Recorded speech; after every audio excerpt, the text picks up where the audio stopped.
Hey there, I'm Slightly Froggy, and welcome back to my stream. Hey there, Qua. And today, I'm continuing my playthrough of Disco Elysium, the final cut. And this time, I remembered to turn on the Twitch integration, so you guys will once again get to have a say in exactly what kind of silliness I get up to in this game. Because last time we actually managed to. Yes, that's the important thing. Gotta get that integration going. That's something I have to keep reminding myself is that you need to manually enter it in every single time. So occasionally when I've been like cutting it a little close to the wires starting up, it's like, oh shoot, I forgot something, didn't I? I gotta go put the code in. Hey there, Kay. Welcome back to the stream. So I'm not sure what we're gonna get up to today. I know it's getting to be the evening time in our first day. I know that I don't have a place to sleep. I probably don't have the money to get a place to sleep because I think I've got like $2, 250 real to my name. And I don't know what rooms go for, but I know the gentleman at the hostel is not a fan of mine. Some would say he's hostile towards me. But right now I'm talking with a little girl. I'm talking with little Annette outside the bookshop and trying to impress her with my detective skills. She's not super impressed, but I'll impress a small child. That's all I need to do, right? That's what the whole point of the game is. Murder? What murder? What are you talking about? But I hope you guys are having a good Tuesday. I'm actually really happy. I had a bit of a stressful day lined up today at work, and I survived it. I came out the other side, so I'm feeling good. The rest of the week should be pretty much an easy drift at this point for me, work-wise, so I'm feeling good. I'm feeling good tonight. And I kind of needed streaming last night to kind of get my mind off of the workload I had waiting for me today.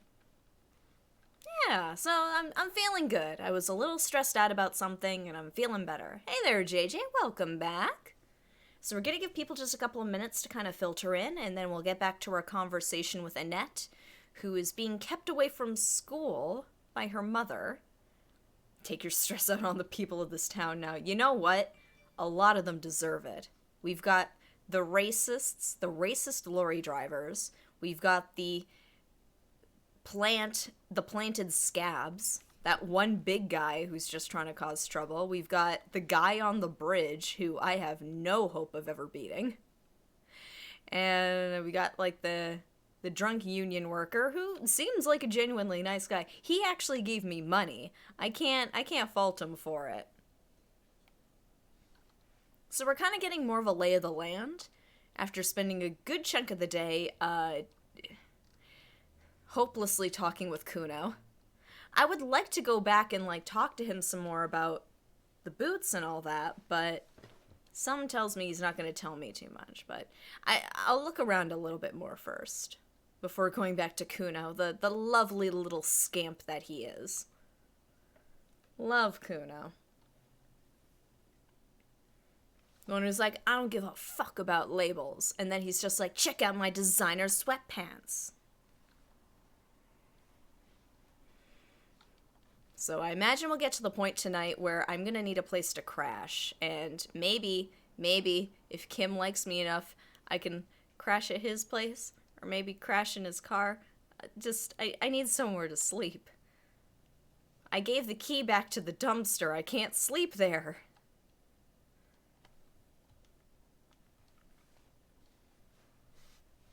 Don't crash his car. I crash in his car. Mind you, I get the feeling the jalopy doesn't have a lot of coverage from the elements, because it's still March, and it's still snowing. Plus, I don't think Kim would ever let me drive his car. I think at this point, he's just like, this man has no idea who he is or where he is, or what anything is. Sure, I'll let him drive my car, why not? Kim is a good man, but he's not that good. He's not a fool, I should say. Man, Kim's the best. I just want Kim to like me. I don't care about the rest. I'd like to solve the murder. I'd like to solve this case, but like I find the big end game for me is getting Kim to like me.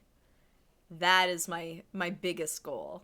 He's such a nice guy. Now here, I'll turn on the music for you guys. Setting the scene. So I hope you guys are doing well on this Tuesday. It's, as you can tell by my sweater, it's another cool one here, but I don't know, like, part of me is kind of okay with that. We had some really hot weather, and in a way, like, getting the cool weather again is kind of, it's nice, it's comfortable. I'll take it. If I just need to throw on a sweater before heading out the door, like, that's not a problem. I'll take that. No, he would never. He's a good detective. He would never. He is not caught up in the politics of the Union and the scabs and... Or if it was an accident. I'd like to see Kim try and, like, lift that big guy up to that branch, though. Because, like, damn, that guy was heavy, and... I imagine Kim can hold his own, but, like, you never know. That's true. Anything can happen in a Rovashal. Alright, it is 7:30, so I believe it's time for us to get started. Still sunny and warm. Yeah, it's kind of the same here. Like, I mean, we're still in the double digits, so I'm fine with that. Now, if we weren't, then there'd be a problem. It's almost July. Oh my god, where'd the time go, guys? Why is it almost July? Anyway, back to Annette and her books about celebrities and romance and mystery and murder.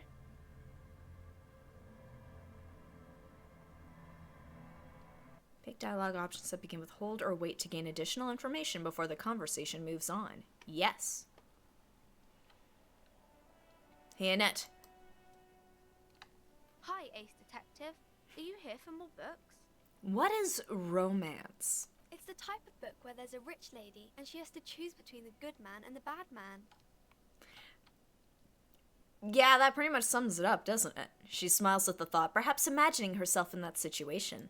Or there could be a story about a poor lady getting a rich man. It's about man and lady business, sir. What about poor man getting a rich lady? What about when both of the men are bad? What about when everyone is poor?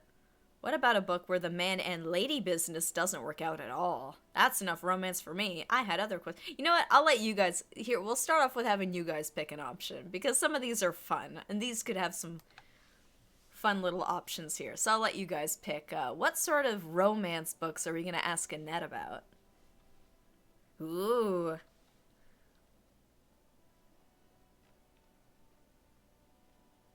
Ooh.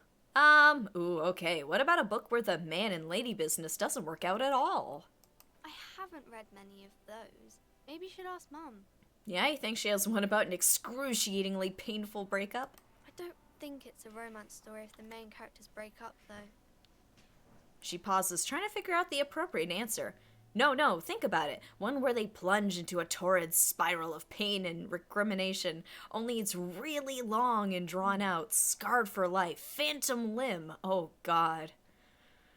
I mean, I'm going with this, but I'm worrying about our character here. No, I don't know. She looks at you with puzzlement. Doesn't ring a bell? All right, I'll ask your mom. Yes, she knows books. Definitely. What was that? An idea for an unfinished novel stuck somewhere in your forebrain? Oh, quiet you. What about when everyone is poor? That's really not a proper romance story.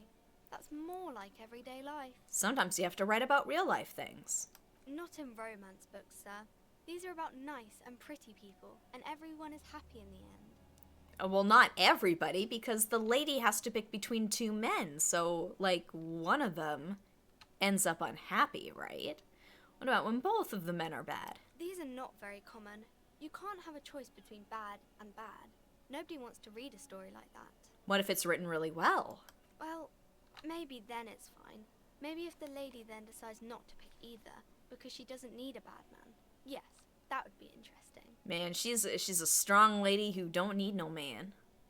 What about a poor man getting a rich lady? It happens, but usually the guy gets rich in the process, or should actually be rich himself, but has lost his family property unjustly, like during the revolution or something. I see. Those are unhappy books, for most of the pages. People sad about what they have lost, but then it all turns out just fine in the end. Oh, that's enough romance for me. I had other Maybe questions. some about other books? Who are these famous people? Oh, kings and queens and generals of old, or artists and writers, or musicians, those kinds of people. There's usually something extraordinary about them. She scratches her cold, reddened cheek, then continues. I think that's why people read them, to find the secrets of their fame. Seems like most people who read those books fail to get more famous from reading them. Man, I feel called out. I used to read a lot of comedians' autobiographies some years back. Reading those doesn't make the readers more famous, does it? But it does make the famous people more famous. Makes them richer. She smiles gleefully. Fame sounds delicious. Maybe someone will write a book about me one day. Fame is for vain people. I have better things to do. These famous people sound like a bunch of dorks. Here, I'll let you guys have this one. All of these are great answers.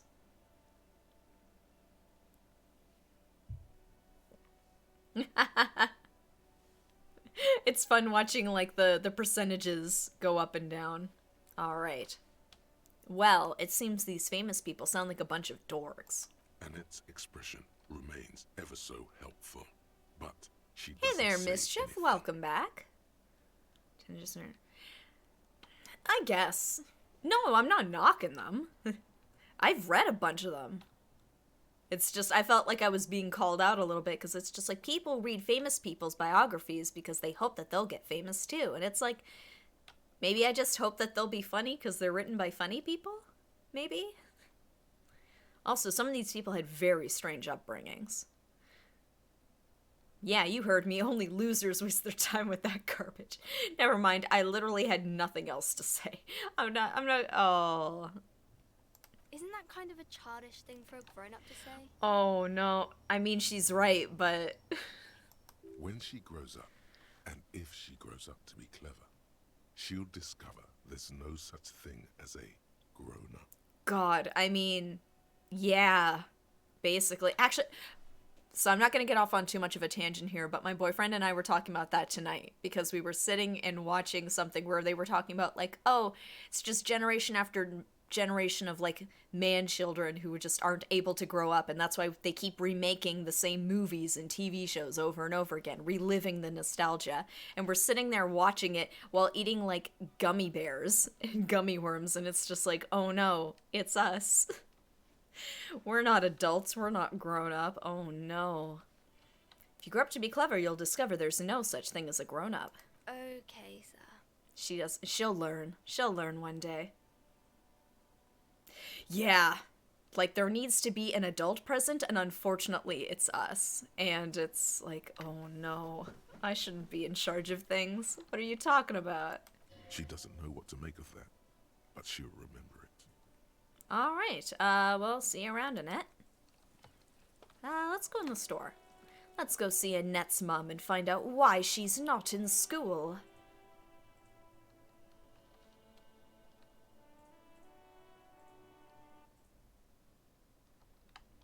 Oh, is this her? Wow. Okay. She does look like a librarian. Gift books and molten candy. Sorry, molten candy? The display rack is brimming with worn paperbacks featuring an extremely muscular, sword-wielding barbarian on the cover. Nearly all the titles contain the word Hyundai somewhere. Story Keep, tell me about the Muscle Man books. Oh, Man from Hyundai. A very popular series of adventure novels. They're awfully immoral and violent books. So why are you okay. Yeah, it's just like, oh damn, somebody's gotta fix it. Oh, I guess it's me. Why are they so popular? Blood and violence, scantily clad women, epic narratives, all those mystical things he encounters. They're bound to grab those with little imagination and nothing to do. Sounds good. Which one should I start with? What does it matter? They're all the same. She However, rolls her eyes. The customer is always right, they say. I don't approve of it, but I will sell them and take your money. If you're a novice of the series, I'd recommend Hyundalaman, the man from Hyundal. It's supposed to be a good introduction to the series. That's what it sounds like. Look through the display of books, because I do not have enough money. Rows and rows of Heimdallarmen blur your vision. You make out some titles. Man from Heimdall and the Mammoth Riders. Man from Heimdall, Return to Heimdall. And the Solipsistic, Man from Heimdall and the Heimdall Man. Oh my god, that's amazing. Oh, good god, how many are there? Maybe 100. Man from Heimdall and the Sages at the End of the World. Man from Heimdall and the False God. Man from Heimdall and the Scorched Earth. Man from Heimdall. Oh my god, the there's so Heimdall many. Colonies.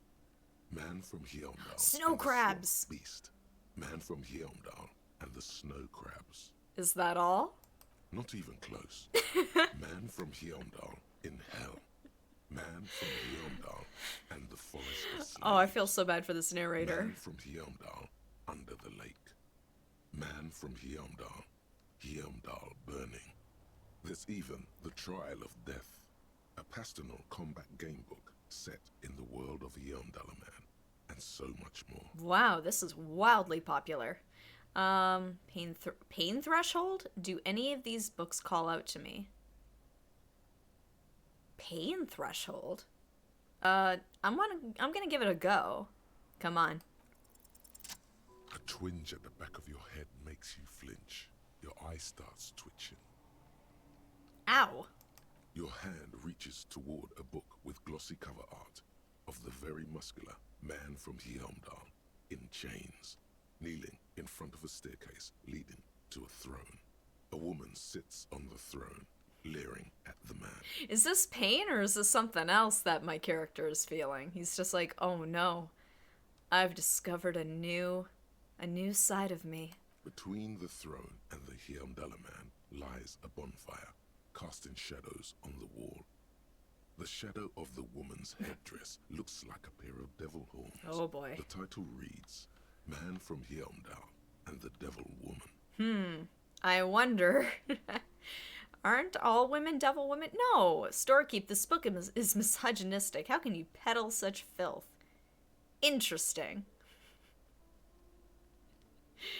How can you peddle such filth?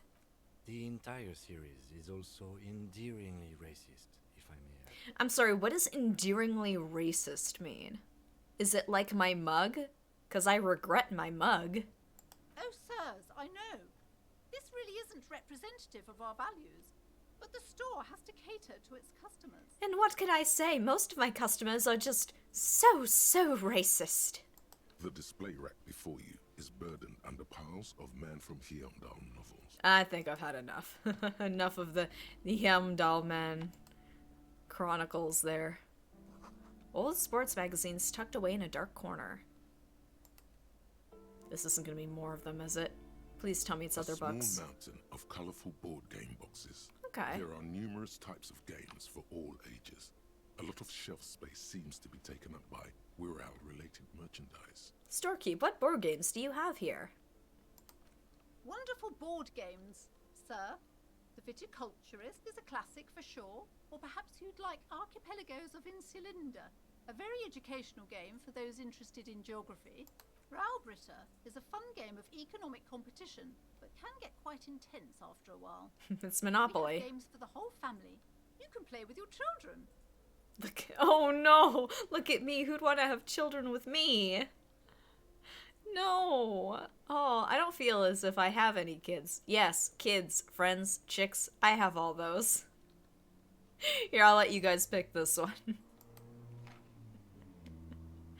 Oh. Oh. Yes, I collect children. What about it? Oh no. Alright, let's ask this random store clerk lady. Look at me. Who'd want to have children with me with this smiling, beautiful mug? Don't be so hard on yourself, sir. You just need to clean up a bit. And technically, friends are a bit like family. She fiddles her pendant. You know what, man? Like, I gotta give her credit for her professionalism, because I wouldn't know how to respond to that.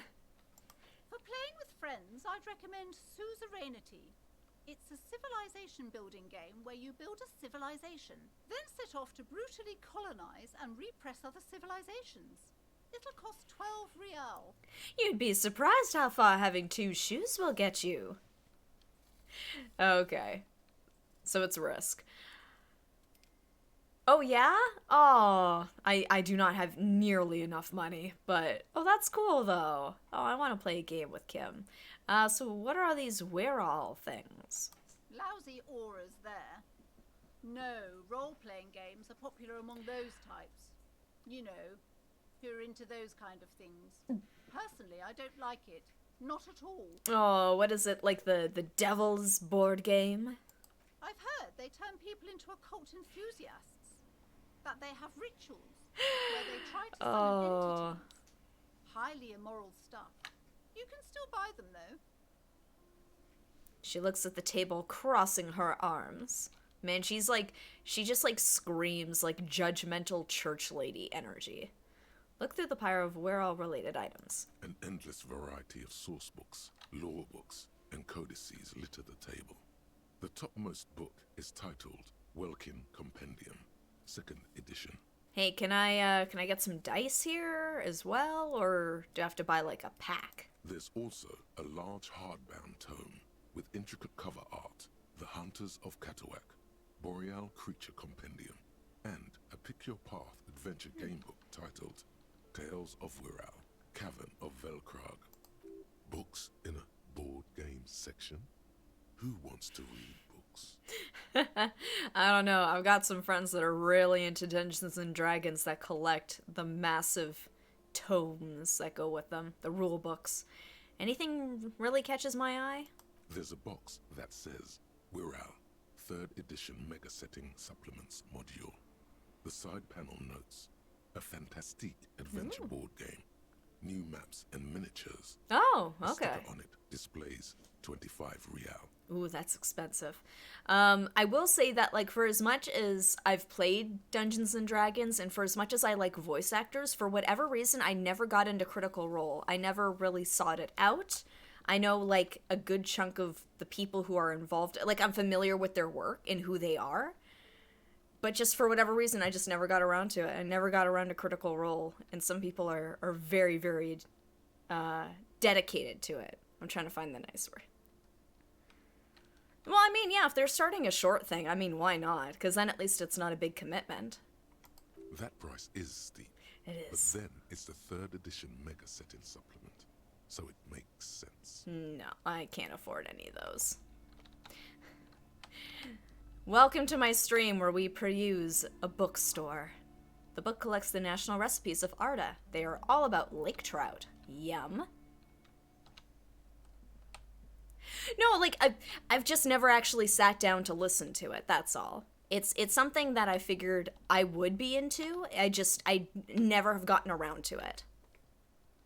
I have nothing against it, because like I said, I These have not shelves listened to are it. overburdened with books from the same series. You see the name Dick Mullen over and over. Hey, it's me. I know I probably would enjoy it if I did listen to it, it's just one of those things I never got around to. It's like one of those TV shows that everybody tells you is really good and you know you should watch it, but you just haven't gotten to it yet, for whatever reason. Oh, okay. Actually, I might look into that then. I'm only listening to like one podcast right now, and I'm like 9 episodes behind. It's really bad. A couple of spook novels hide amidst all the detective books. Thrilling tales of spycraft and daring do. Okay. See, I've been playing D&D off and on for like the past 10-ish years. I don't know, I still don't think I'm very good at it. I've only just started dabbling and running my own like little one-shots. And with mixed success.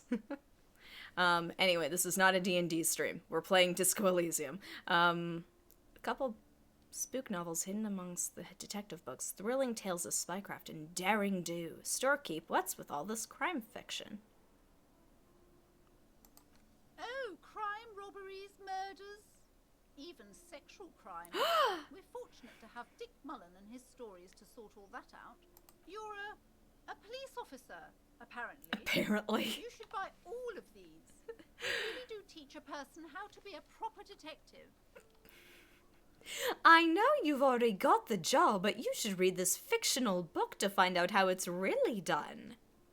Crime fiction is a disgrace.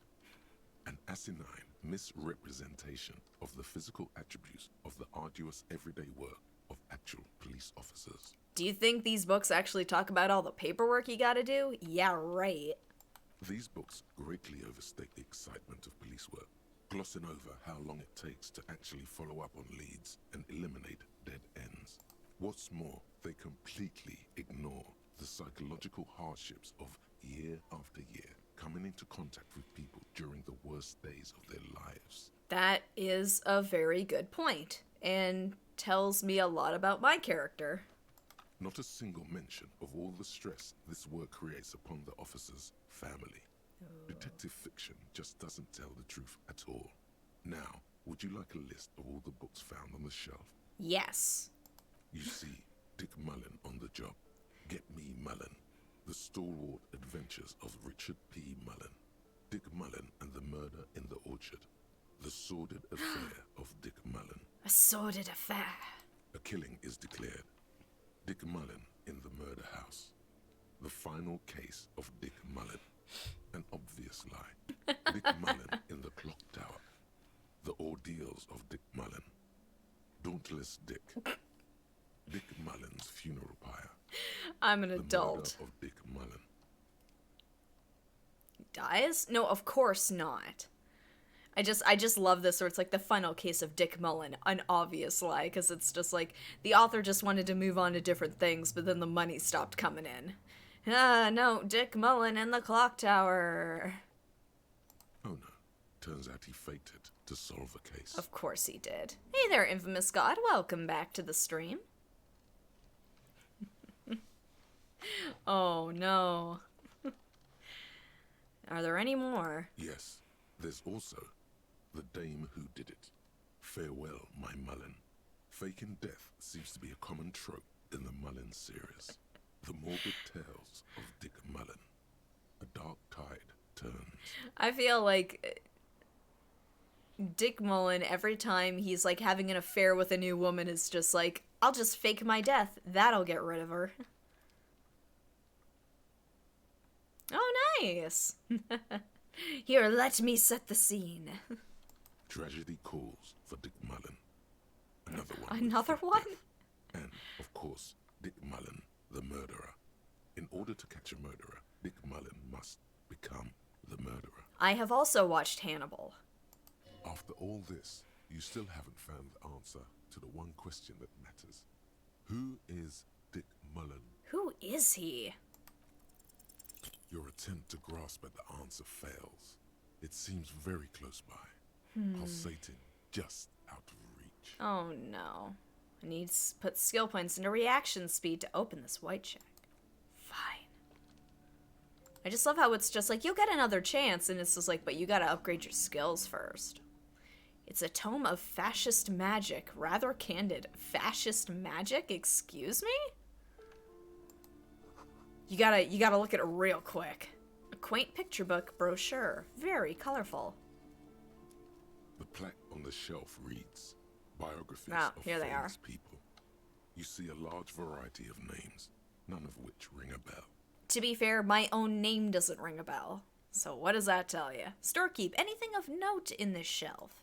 I would say The Greatest Innocence. Yes, most certainly. It's an important educational tool, delving into the depths of history, religion, and their relation to innocentic power. Who or what is an innocence?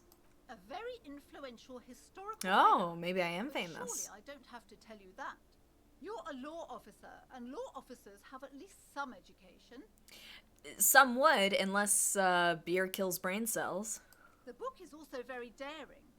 The author aims to re-examine the universal understandings of the innocentic system, creating a fresh vantage point and a shift in the tired order of things. I thought it was about which of these innocences is the coolest and greatest. So you recommend it? Great. I don't need to know anymore. Perhaps for a layman, Deep analysis is necessary to peel back the multi-layered meanings. Do her words seem vague and abstract to you? So you recommend it? Certainly, it's Okay. prudent for a person to have at least an elementary understanding of history and society. Imagine the chaos we'd be in otherwise. Yeah. You feel like you should get this one. Definitely. It's important somehow. There's something personal inside. Oh no, but I have no money. Look through the display Browsing of through all books. the books with all their names I have to go back to makes this your one. head spin. None of these seem important or relevant. It's all just vapid egoism. Suddenly, a particularly odd title catches your eye. It reads, High Speed Love, the tragic true love story of Jacob Irv and Alfie Delatraz, by one Cecilia Averbrook. What's it about? High Speed Love chronicles the romance between two of the finest tip-top tourney racers in history. One of them is the madcap driver, Jacob Irv. His blonde mane graces the cover. Next to Irv's life story, you see a slim biography of an Occidental rock star called the Anti-Star. He's famous for shooting morphine into one of his eyeballs and cocaine into the other. Wow, he sounds like a very well-balanced individual. Next to that, Rivasholian radio personality Guillaume Bevy stands in front of a rundown drug den. He's a permanent fixture on Channel 8, reporting on real-life crime and ruining cops' days. Oh no. Cocanena? Cocanena? Some of that good old nose candy. Yep. I really must insist you buy one of the books. Reading them is not for free.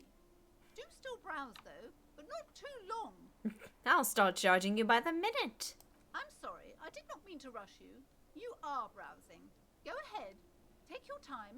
Time is commerce. Yeah, I know, there's like a whole lineup of people trying to get in here and I'm holding them up. Oh, what's this? Maps? Several maps have been attached to a bulletin board hidden inside the alcove. They're held up by small pins. The board has come loose from one corner. The maps look old and faded. Your eye catches a map of Insulinda, a map of Revachol, and a map of Martinez. Alright, let's look through these. This large map displays archipelagos. You see a constellation of small dots on the light blue emptiness of the Insulindic Ocean. The largest in the northeast is La Caillou.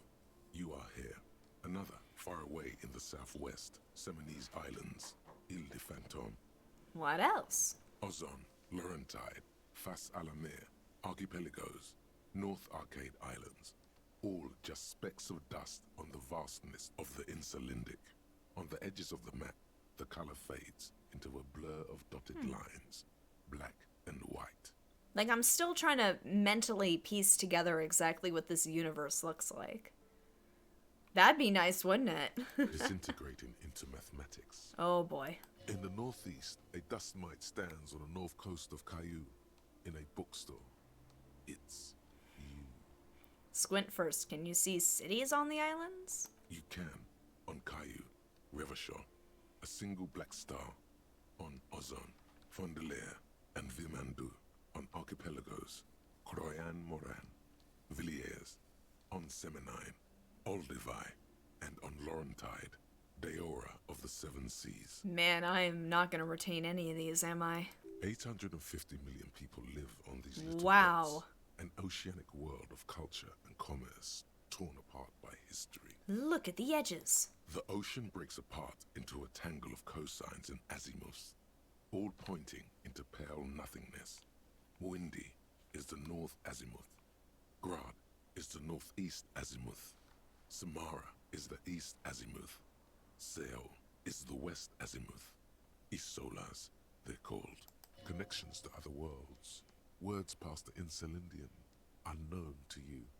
You only know you've never been there.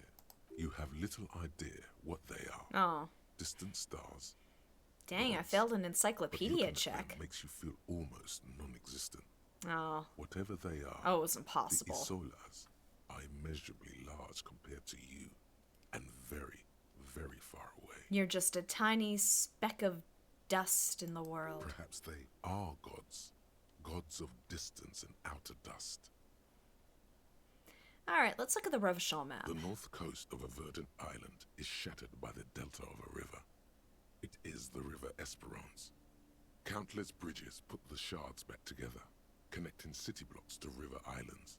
La Delta says a great artificial heart in the center, teeming with life forms and construction.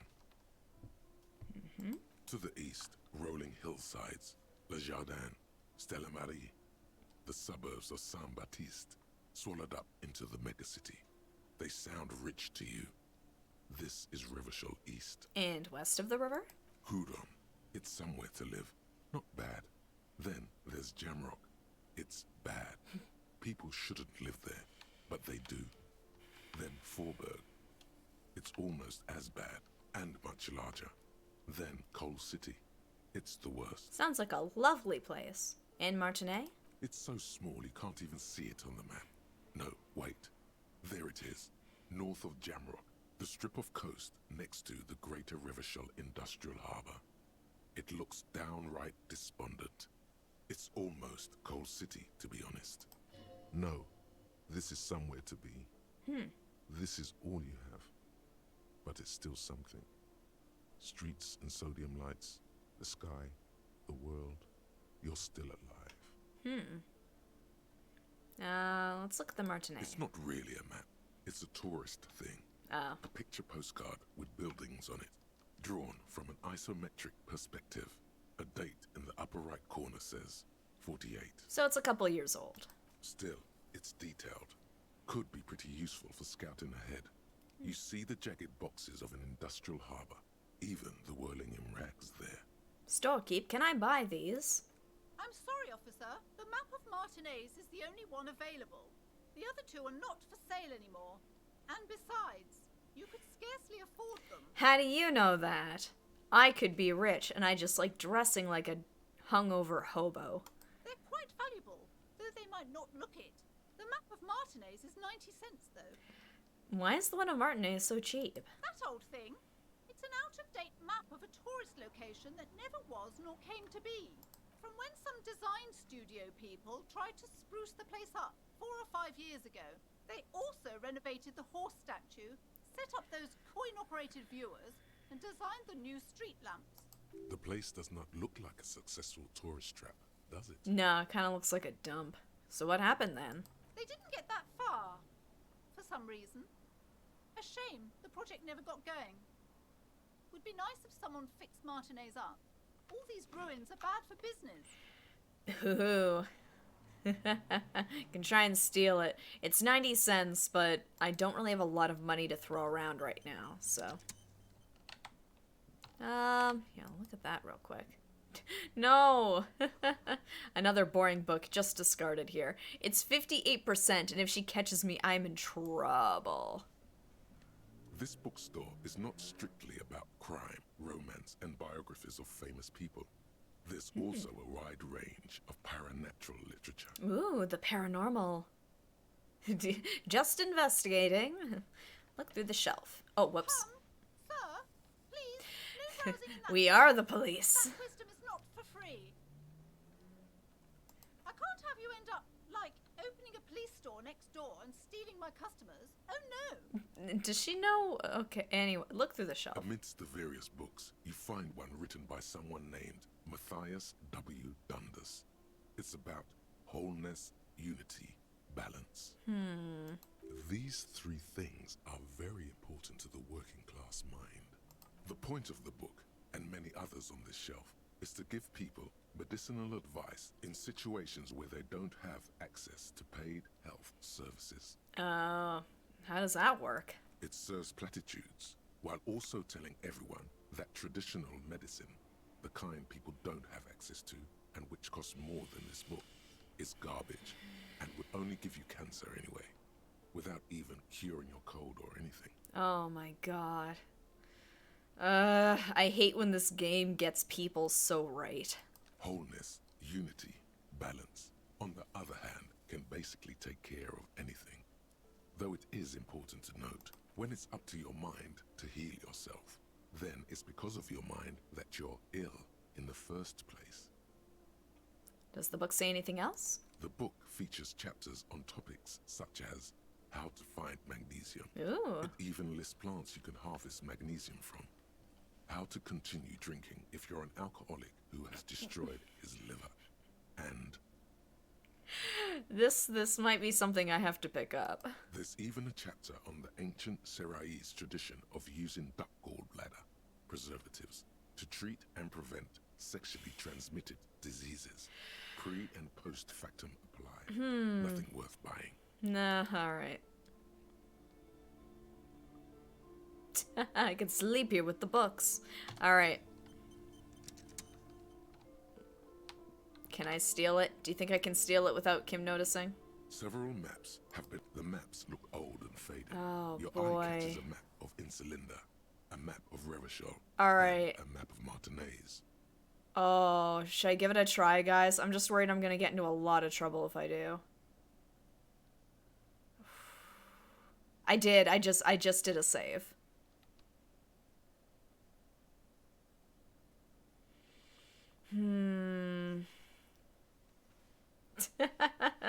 Just say, wait. Yes.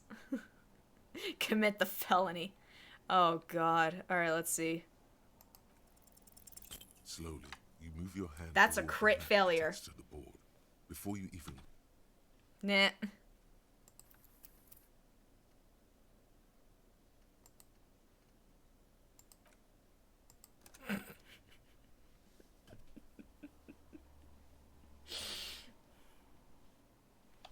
I mean, I can give it another go, and if I fail it, then we'll see. I panicked, and I was like, alright, let's do it Several again. maps. The maps look old and faded. Your eye. Slowly, you move your hand toward the map attached to the board. Before you even reach the map, you're interrupted. Perhaps not. It's against RCM policy to defraud small business owners. Okay, alright, I should have left it at that. Kim. Oh, alright. Well. Damn, I hope Kim did not lose a lot of respect for me with that. Alright, well. Kim, let's want to give me some money. Wait, did I? Here, I just want to make This sure. bookstore is not strictly about crime. Oh, no, do I have to go At through the this midst again? of it, the point of the book, various paranatural books still. Wait. I can't have you end up like. Amidst wait. these three, the point of the book, and it serves platinum wholeness when it's. Here, I up just to wanna your make mind. sure. The book there's even a chapter on the ancient. There we go. Alright. We've saved. Thought I reloaded at the right part, but... Alright, well, everyone knows the most interesting thing about fascists was their magic. Yep, you know what they say. It's that time-old phrase. Fascists and their magic. What's behind the curtain? You see a set of tattered curtains blocking the way to another room. A strange cage-like trinket dangles from the curtains. Excuse me, officer. The back room is strictly for employees only. What's behind the curtains? Nothing. Now, please go back to browsing the books. Don't you feel compelled to look at the books? The books are all you care about. Power of suggestion here. She speaks almost as if she's trying to put a spell Yeah. on you, urging you to buy more books. Oddly enough, the more she tries to draw you away from the curtains, the more alluring they become. You see some kind of charm, an irregular polyhedron assembled from bones, sticks, and straw. Inside, a disturbing fish head with empty eye sockets stares at you. Oh, so she's a witch. This is a traditional Seminese ward, meant to provide protection against ill luck, bad dreams, curses, and other supernatural scourges. And who are the Seminese? Inhabitants of Ile de Fantôme, the Seminine Islands down south. Aside from poking at it suspiciously, there is nothing else to do with the fish head charm at this time. The curtains remain shut before you. Ooh. Should we go for the curtains, guys?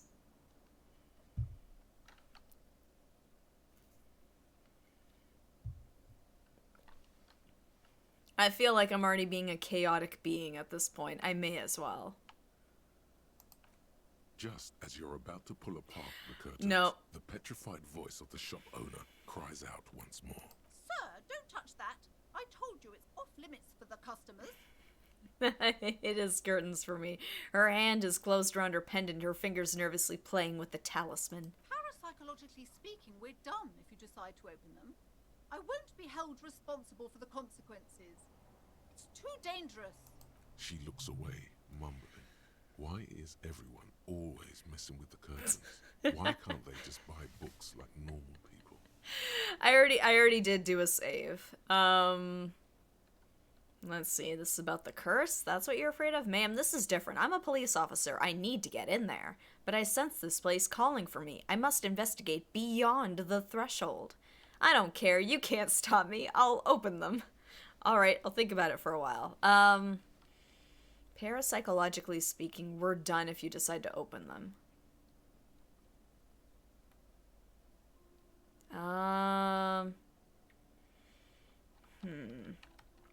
Here, what do you guys think? I'll open it up to you guys.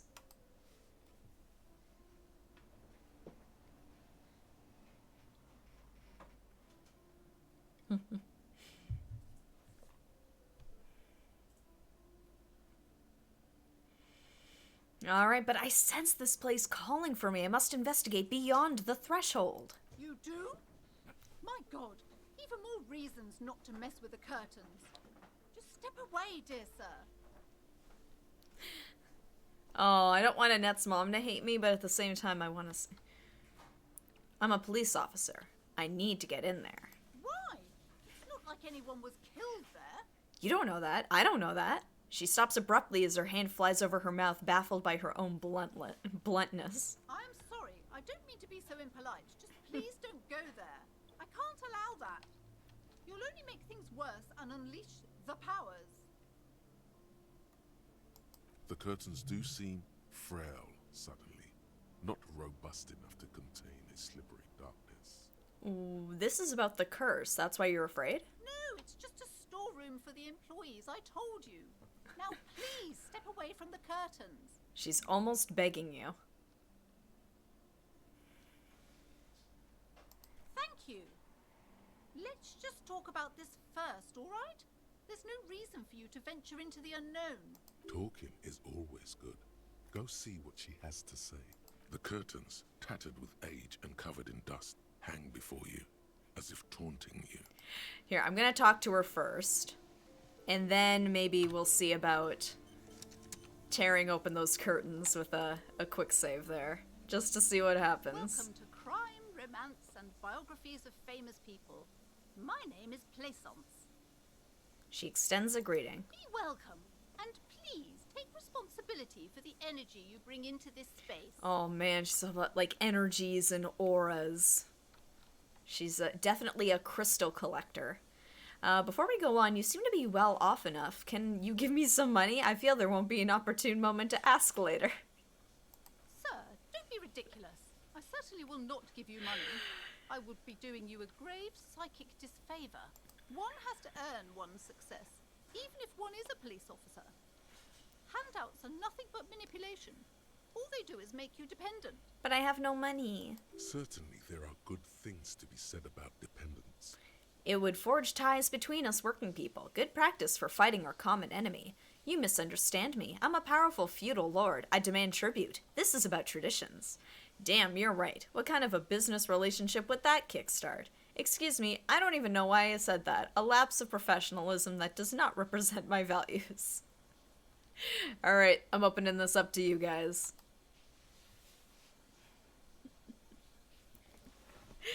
Oh, these are some wonky answers.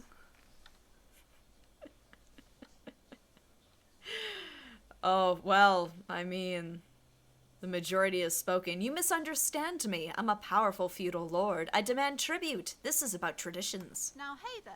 Sounds like someone isn't taking responsibility for the energy they bring into this space. Tribute, Common enemy. power. These are not the traditions we're used to in this part of the world. So, are you the owner of this store? I am the proudest owner of our little shop of culture. Her voice, high-pitched, sounds familiar. You've talked to her before through the doorbell. Oh, that was her! Oh my god, the one doorbell I try and it's her. Why are you so uptight about all those curtains? I just want to know what's on the other side. What if I want to buy a book? The girl outside mentioned that this place is cursed. Your daughter is the one standing outside the store, right? Annette, yes, my daughter. I hope she wasn't slacking off again with her nose in science fiction. Tell me, was she at her post doing her job like a proper girl? Yes, of course. Wonderful. Did you talk to her? Yes. Great. On a scale of 1 to 10, how compelled were you to buy books after talking with her? 10. She's certainly very polite and helpful. My precious, her dedication brings joy to my heart. If you have children, Oh. I hope they turn out as great as my Annette. God, that's like an employee, like... How would you rank your customer service today? Would you give it a 10 for excellent service, would recommend to your friends and family? Or a 1, needs improvement? The way you're handling her strikes me as wrong. Annette is quite the trooper. She's a great value add. I'm here to dismantle the free market and abolish child labor. All this pressure has made her really anxious. You know she's been chewing her nails? God, I've told her not to do that. It's such a disgusting habit. She'll get over it. Anxiety is a part of life. Oh no, that's how you pass it on to the next generation. I don't think she can do anything about it. She can, if she has enough willpower. This is what's called growing pains. Life isn't easy. Life doesn't give breaks. I mean, true, but don't be a dick to children. Come on, ma'am. It's obvious she can't do anything about it. You are placing an unnecessary burden on a young child. See, Kim gets it. What you're doing is wrong, even I know that, and I usually don't know anything. That is true, and obviously the will of the market, but maybe make an exception for your daughter. Yeah, actually, it's super alright for kids to chew their hands off. Forget I said anything. It's like, part of me is like, I hope that's sarcastic, but I'm not sure. What you're doing is wrong, even I know that, and I usually don't know anything. She stands stiff and severe, silently fuming. 10 or so seconds pass without change. She's looking for one, but there simply aren't any good arguments for being an asshole. Yes! Oh no. Hold on. I need to invite her inside and apologize. She must be freezing out there. There. I don't know what to say to you. My husband, he tries to teach me business lessons. I have what my mother called a dull mind. All this stress. She stops, but her mouth keeps going. Golden Rule 21st century version. Why should I listen to somebody with one shoe? Hey, sometimes the man with one shoe has some wisdom, you know. Is this husband Annette's father? Is she an only child? She told me she doesn't go to school anymore. She's been too busy helping me here. So she studied at home this trimester. This is a temporary solution, of course. I assure you, I of all people understand the importance of education. She will be back in school the moment the store takes off. And what if the store never takes off? And hell freezes over? Never mind. It's not a good topic to get into. Is this husband Annette's father? Yes, my husband is a successful entrepreneur east of the river. If only he were more involved in the business we're running up here. No matter. Soon we'll both be off for Grand Couronne. Wait, Grand Couronne, what's that? It's a proper place to live. One of the most peaceful neighbourhoods east of Jamrock. You may know it for its massive housing projects. Most of the buildings are empty at the moment. It's a great opportunity to get ahead of the crowds. Better times ahead for sure. And your husband's also involved with the bookstore. He made the initial investment. Since then, he's been what you might call a silent partner. Super silent. Almost inaudibly so. Is she an only child?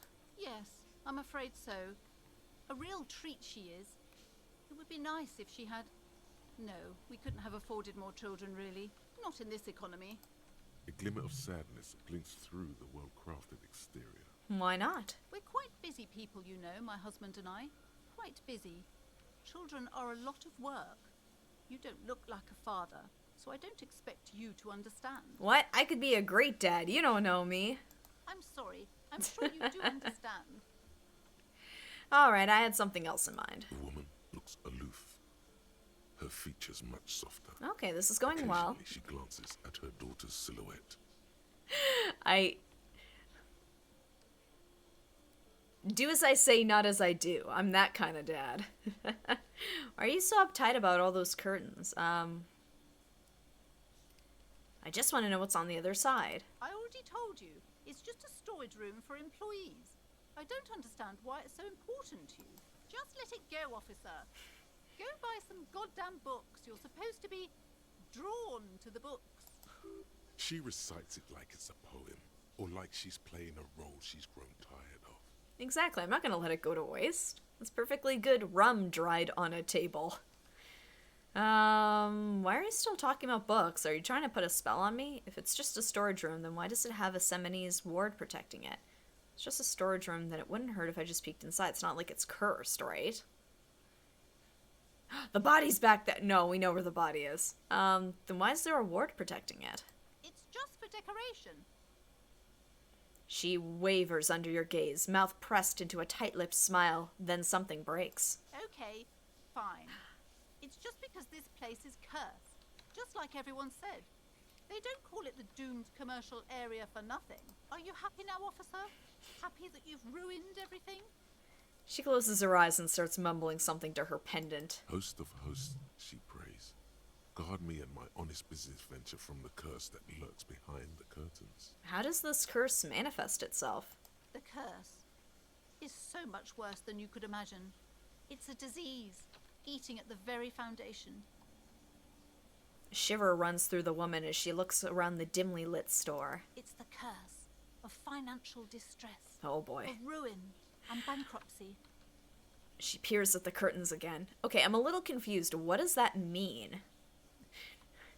Oh, it's worse than corpses. It's financial distress. Annette mentioned that the previous tenants have experienced some financial troubles. Wait, that's it? I was hoping for something more paranatural. It's not just that, officer. We're dealing with something supernatural here. It's the cacodemons, feeding off bad business practices and disappointing income statements. Oh no. There's something wrong with this building, I can tell you. Ever since I arrived, I've sensed an eerie, lingering presence, as if I was unwanted here. Why didn't you just tell me that it's the curse? Have you sought help from anyone? Yes, I've contacted numerous parapsychologists, and even a pair of Simonese mediators. They provided me with the wards.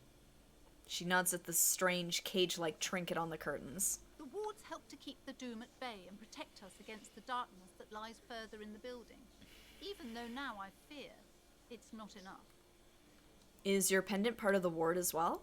Oh, this? No, it's a special Himian amulet, blessed by desert pygmy shamans, with a spell of compulsion. It's to compel people to buy books. Oh, that's it. There are numerous spells cast throughout the store. I had the books anointed with a different inducement spell, for example. It's guaranteed to boost sales 15%. Desert pygmy shamans. That sounds like a rather questionable way to describe a group of people. Yeah. Why didn't you tell me right away it's the curse? It's not good to talk about the curse, not in detail. The negativism, it's dangerous. Talking about the void wraiths angers them. Wow. Void raves. You have new words. Which is worse, void wraiths or paw wraiths? Would you like me to take the case? Ooh. Should we take on the case? I figure if I take on everything, and then if I decide to follow through with it, I can. And if, like, do I get punished if I don't follow through with any of these? Because I've got a list right now. And I've solved maybe only a couple of them. Most certainly not. I don't want anyone who's not familiar with the psychic arts to get involved in this mess. Stay away. Okay. Leave the spirits be, so they can return to their slumber. My liege, you know what this case calls for? A para-detective. A para-detective. That's true, I am also in a pissing competition. Ooh, my drama is high. Convince her to let you investigate the doomed commercial area. Slither up to her, you silver-tongued fiend. Show her what world-class perfidy Wait, what if I don't want to lie? Ma'am, I came here to help. I've handled paranatural situations before. Are you sure? Don't think I haven't seen charlatans before. I've returned from the void, a paradetective from a long line of paradetectives. You're no paradetective. You look nothing like one.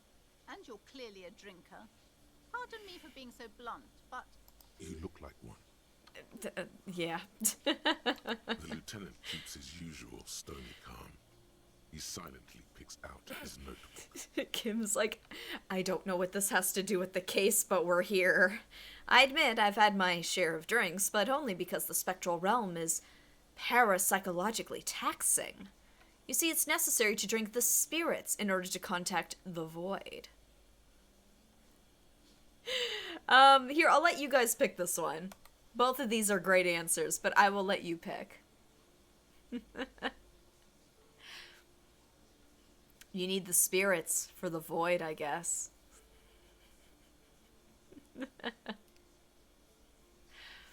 Oh goodness, it's 6:22 already. Oh yeah? Actually? How do you know all this? Here we go. Your wards brought me here in the first place. The Semini's blood also runs through me. I am the Void Revenant. I have the powers to debad all the bad energies. Oh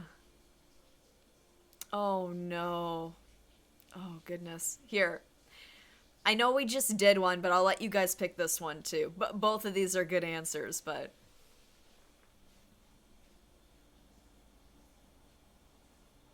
Okay. Alright. I mean, that checks out. I get the feeling that's...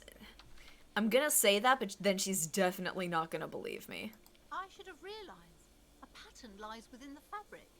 The hand of fate guides us. Our meeting couldn't have been mere chance. Oh my god, she actually bought it. I didn't think she would. But I am not the only one at risk. I have to think of my daughter. You are certain you can help us? Keep us safe? I can't allow any collateral damage to hit us. No problem whatsoever. Your family is safe. The phantoms are no match for me. Just ask my partner Kim. Just ask my partner Kim. He'll vouch for me. Oh, He has not been listening closely enough. You've put him on the spot. certainly so, ma'am. I can assure you my partner is eminent in this particular field. Yes! That's my boy. That's my boy. If you promise, good officer, then you might be our last hope. Do you swear it? A hand on your heart. On my honor. Actually, I'm not really feeling the vibe anymore. The psychic forces left me. Thank you, sir. There's one more thing I haven't told you about yet. Ooh. The entity. The entity. Oh my god. Do not act surprised. You know of these things, sire. The entity. Of course. The entity. Close your eyes, for I have sensed its presence. You have? The entity takes the form of a woman. A witch, probably. I've suspected that she must be connected to the curse ever since I first saw her. Did you know that she lives inside the chimney? Chimneys aren't big enough for that. Chimney, the passage between heaven and hell, of course. Yes. That chimney is part of the building's central furnace, and it's enormous. She has barricaded herself behind some metal security curtains. God knows what she's doing there. What? Some unnatural magic, I assume. You should go find the entity and ask what happened to all the companies in the building. What is the source of this curse? Here's the key to the warded door behind the curtains. Take it. Okay, we gotta check this out. Oh, and please do return to me after you've looked round. I'm quite anxious to know what she has to say about the curse. What you discover in there. What you discover? Probably just some office space. Don't be scared. Had a few more questions about the curse. Okay, but please, only a few Oh. questions. You wouldn't want to disturb the spirit. Never mind. The woman looks aloof. Farewell for now, book peddler. But actually, here. We'll save here. And, let's go talk to Annette, who's now been allowed to come inside. I'm sorry, sir. I can't talk right now. I'm very busy with my homework. I have so much homework now. You just can't win. Out of the rain and into the What are you doing now? Math. It's really difficult. Like, really. They say you need it to get rich. Better than standing outside in the cold, I guess. I mean, true. Oh, I found something while you were away. What is it? I thought this would fit you. Like, thanks for helping out. Not me. The city, I mean. Like a detective does. She gives you a hat almost exactly like the one Dick Mullen wears on the covers. Wait, where did you get it? Just what Dick Mullen would ask. I got it from behind the curtains. I'm not really supposed to go there. Aww. It's a fedora? Maybe. It's the hat Dick Mullen wears all the time. He'll look way more serious with that. Right, I have to get back to my homework now. Before Mum notices. Man, this is hard. She looks back at the infernal scribblings under her nose. Okay, well, I gotta put on my hat. Yes! Check me out, guys. I look so good. Oh, actually, I get a +1 to interfacing. I'll leave those on. I've really got to find my other shoe.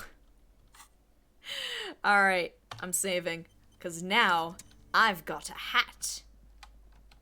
I've got a hat that says detective on it. In big, bright You letters. see a set of tattered curtains blocking the way to another room. A gentleman Strange gardener feature actually missing a hangs shoe. from the curtains. Pull the curtains open. You see a dimly lit room Oh, full maybe. of dusty furniture and trash. A doorway stands in the back, covered in dozens of scary little Seminese wards, your shadow looming over it like an omen. Escapes from Pleasance as she tries her best to look away, her face buried in her hands. Don't worry, ma'am. I've got this under control. Ghostly silhouettes of hairdryers. A vaguely androgynous portrait of a man. David Bowie? A heavy door with a missing handle It kinda looks stands like David before you, Bowie. covered in dozens, if not hundreds, of Seminese trinkets and charms.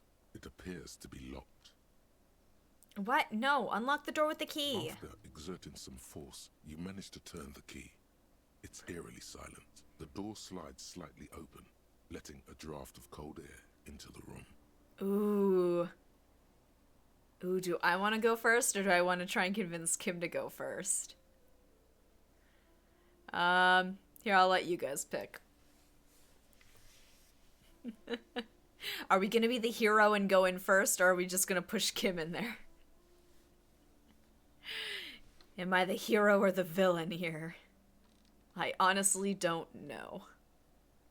Alright, we're going in. Oh boy, hopes and dreams, guys.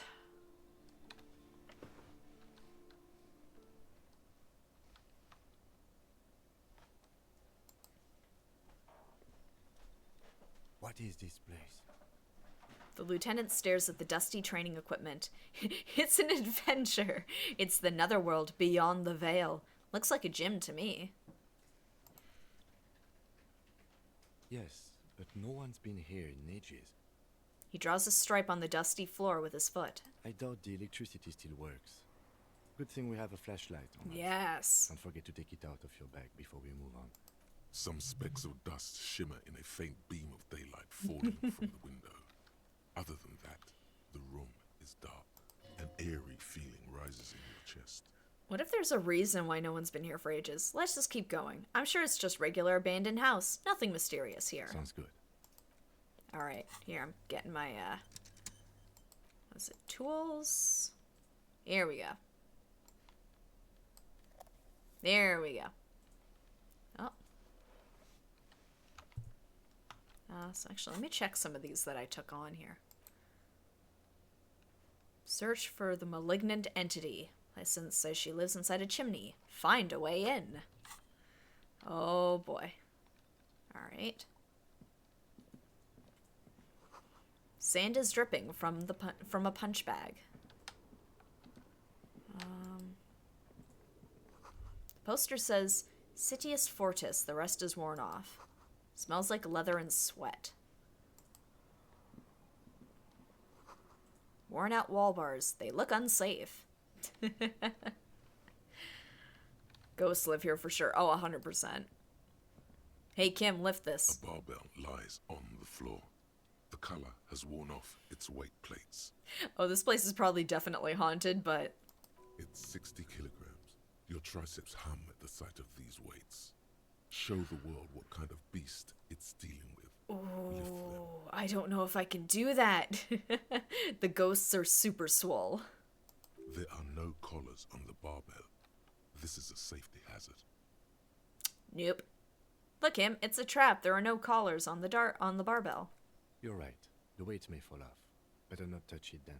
What kind of a bastard would just remove the collars? It should be a felony. It would be a violation of EPIS safety regulations if the gym was still operating, but it isn't. No one's supposed to come here anymore. Yeah, there's no way I'd be able to lift that. What else are we looking at?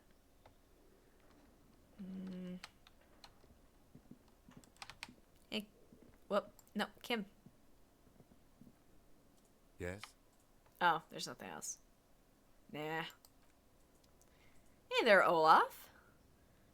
Big swole ghosts, worst type of ghost, spend eternity taking selfies at the gym instead of training. Instead of... when they call out into the darkness, they go, ooh, check out these games. Shot put ball. A murder weapon. Have to find the secret tunnel. Yes. Anything else I can goof around with over here? Okay, doesn't look like it.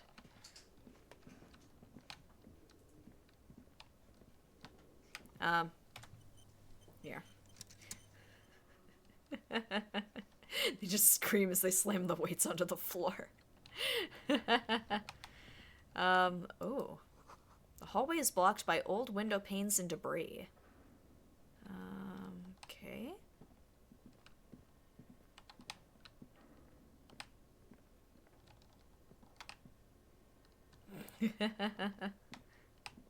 Oh, I don't like this. Kim, get out of the way! Oh, the music's getting creepy. A large demijohn full of strange liquid.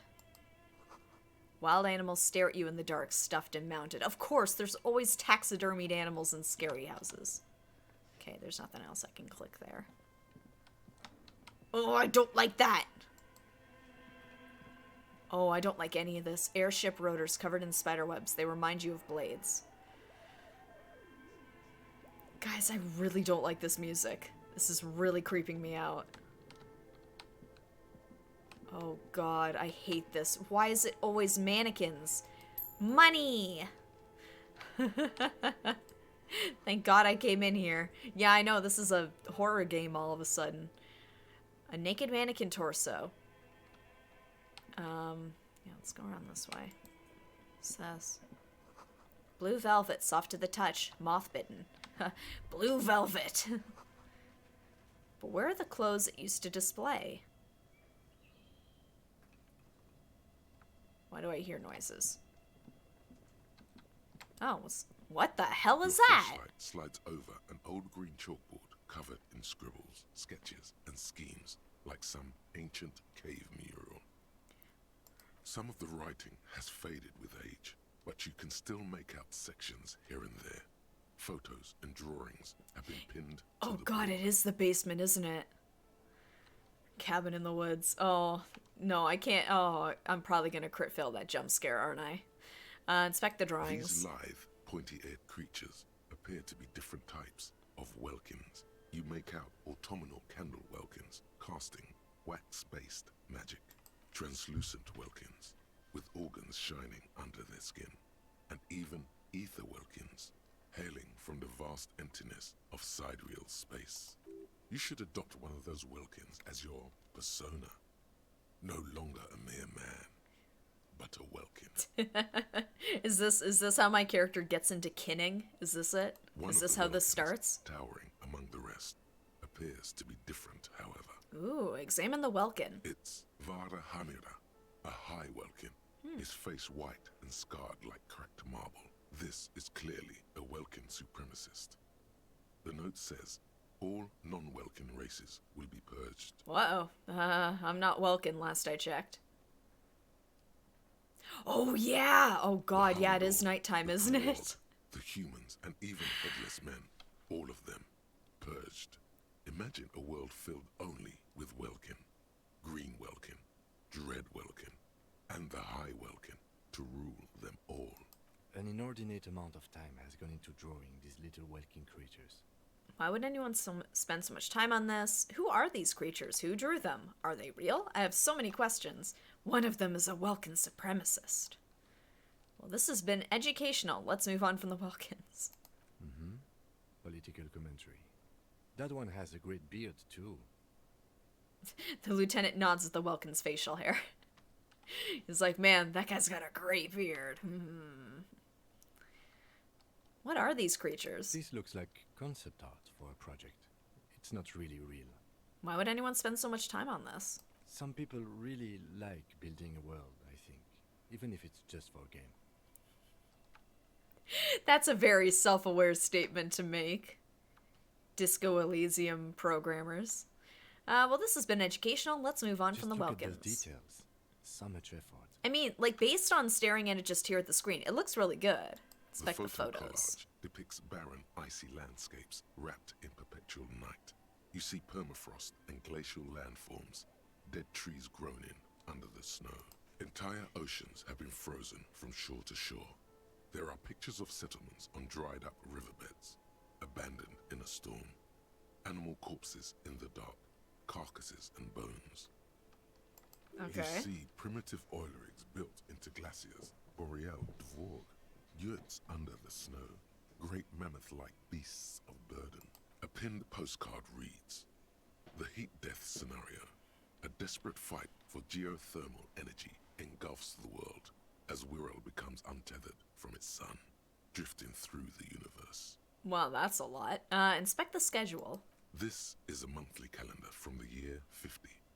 Cryptic words like sprint, daily minimi, and GPI span the marker-drawn grid, the grand scheme of production and money. It looks a bit like an academic calendar, only much more brutal. Minimi stands for a mini-meeting. Oh. It's part of a bigger framework for managing work called RUN. Station 41 tried to implement it a few years ago, but failed. What happened? As time goes on, the numbers in the boxes grow rarer and rarer. The board becomes an empty snowfield in the final days. Only failure and regret dwell in this region. Looks like they didn't make it. The lieutenant looks at the frigid ice field of nothingness. A note in the bottom left corner of the chalkboard says, "See the prod schedule filament for details." Inspect the notes. The handwriting is only partly legible, but you can still make out 3 slogans: Call in, Tune Out, Wirral Untethered, and Heat Death of the Universe. Okay. The full text reads, "Heat Death of the Universe is the new black." Another note says, "The biggest advancement in role-playing systems since the 30s. Alright. I'll give that a save. What else did?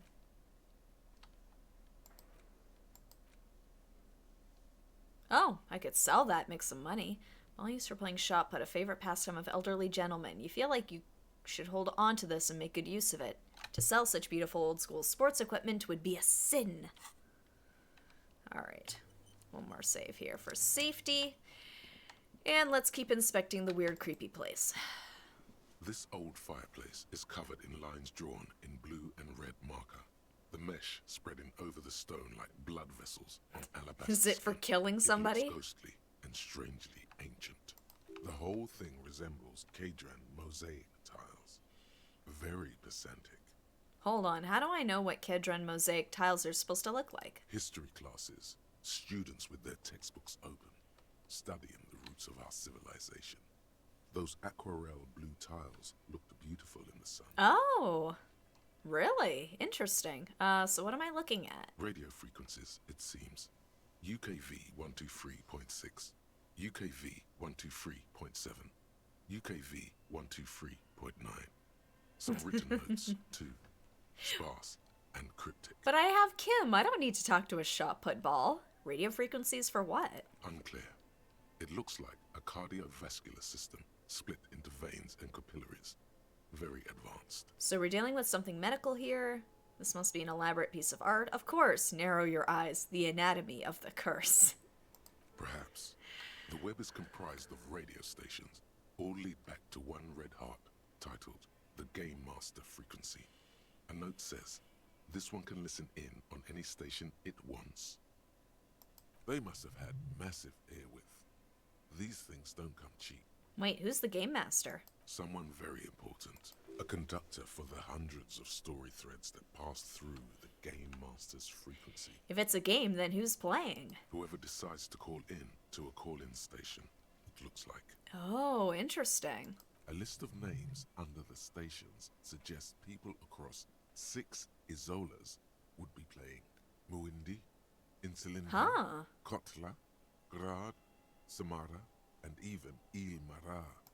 There's no way a little basement studio working here could pull anything like this off. This is very bizarre. My god.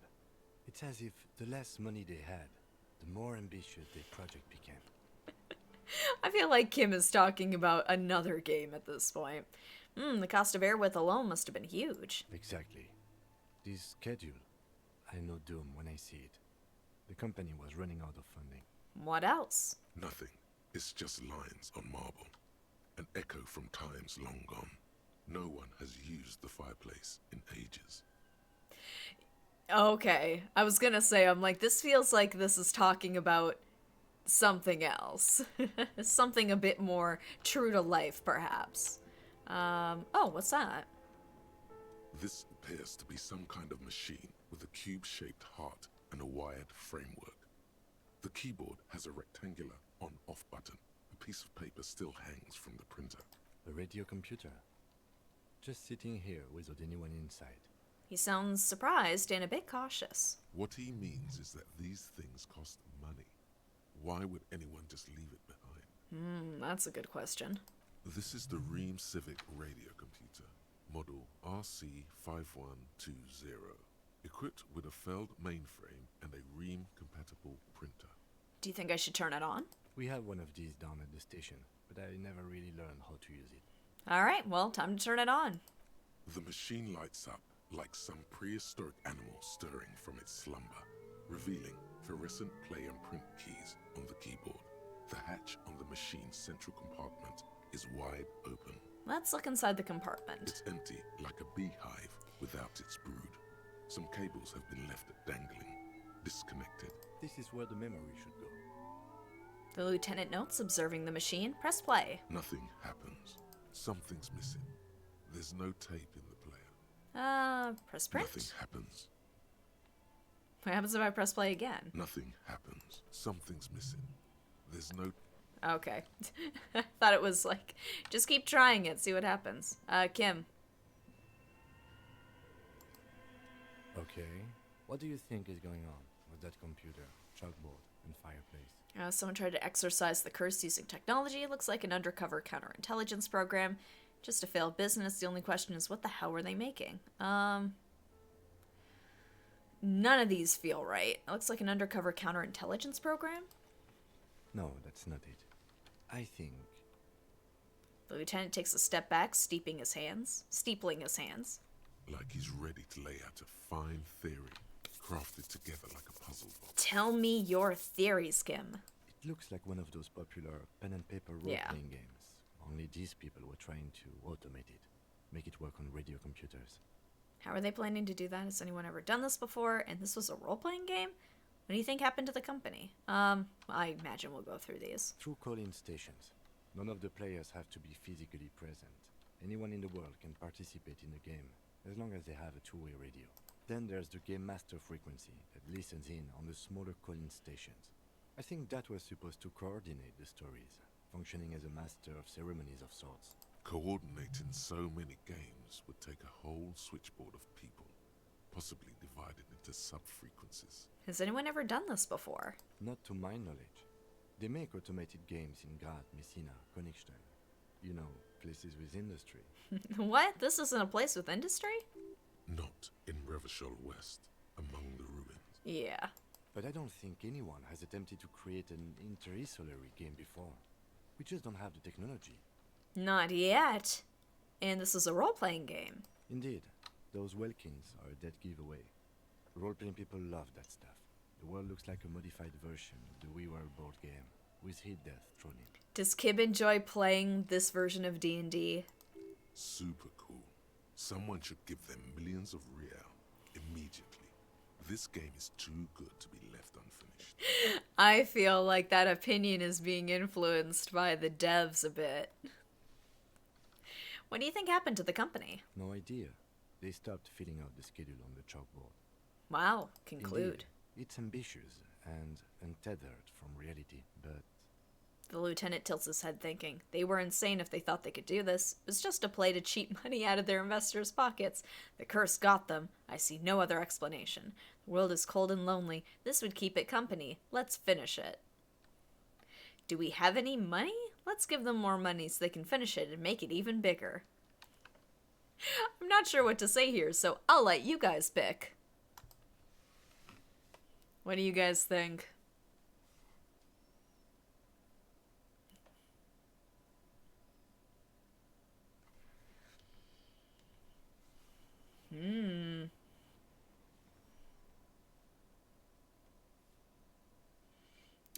Yeah, we'll go with this. Do we have any money? Let's give them more money so they can finish and make it even bigger. it's too late for that, I'm afraid.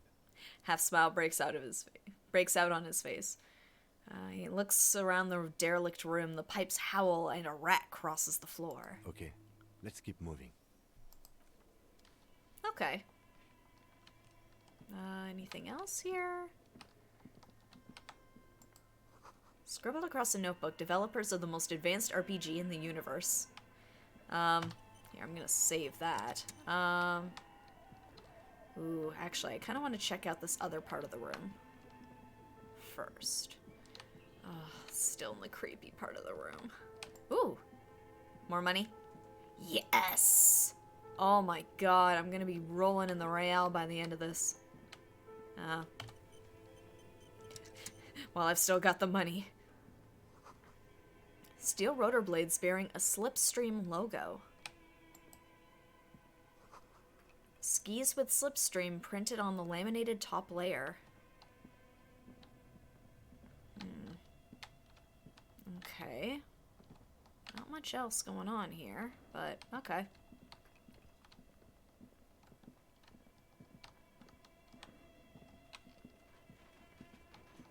Oh, I don't like the little skittering noises. Alright, let's see. Oh, one more save for safety. Alright, let's go.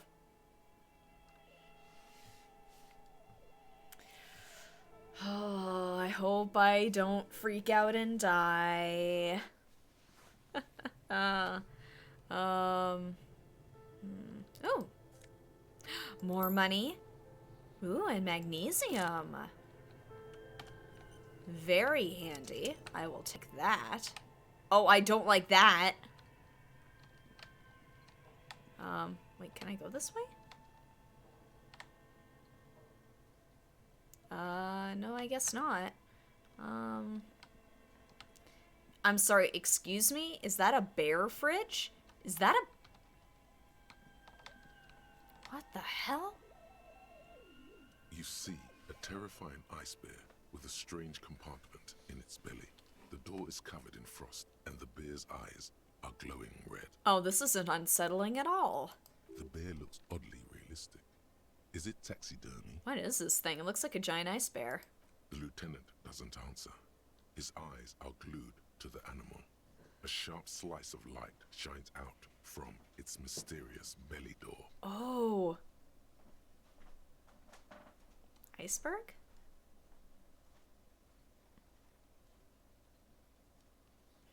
Alright, let's crack open the door. A gust of freezing cold air rushes to greet you. You hear a low grumble as the bear regulates itself. This is the inside of a refrigerator. It's a bear fridge. The lieutenant takes a peek inside. His hand has found the holster of his gun. Relax, Kim, it's a fridge. Of course, just a giant ice bear-shaped fridge. You mean that's a reasonable reaction. He relaxes his hand, his face bathed in the harsh light of the open fridge door. Let's take a look inside. Yes, let's look inside. The shelves are empty. All you see are crumpled ice cream wrappers with the brand name, Revachol Ice City. A handwritten note has been attached to the door. The fridge is huge. I'll take the note from the You door. pocket the note and the little fridge magnets keeping it on the door. Examine one of the ice cream wrappers in there. A friendly cartoon bear smiles back at you from a glossy cellophane wrapper. It looks nothing like the fridge.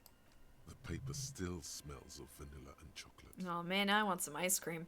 What is the giant bear-shaped fridge doing in an abandoned cellar in the first place? Good question. It looks like an ice cream fridge. He reaches for one of the wrappers. He studies it in the light. So they tried to sell ice cream from this hyper carnivore? I know. What an unfortunate marketing choice. What is even worse, the bear is still costing them money to this day.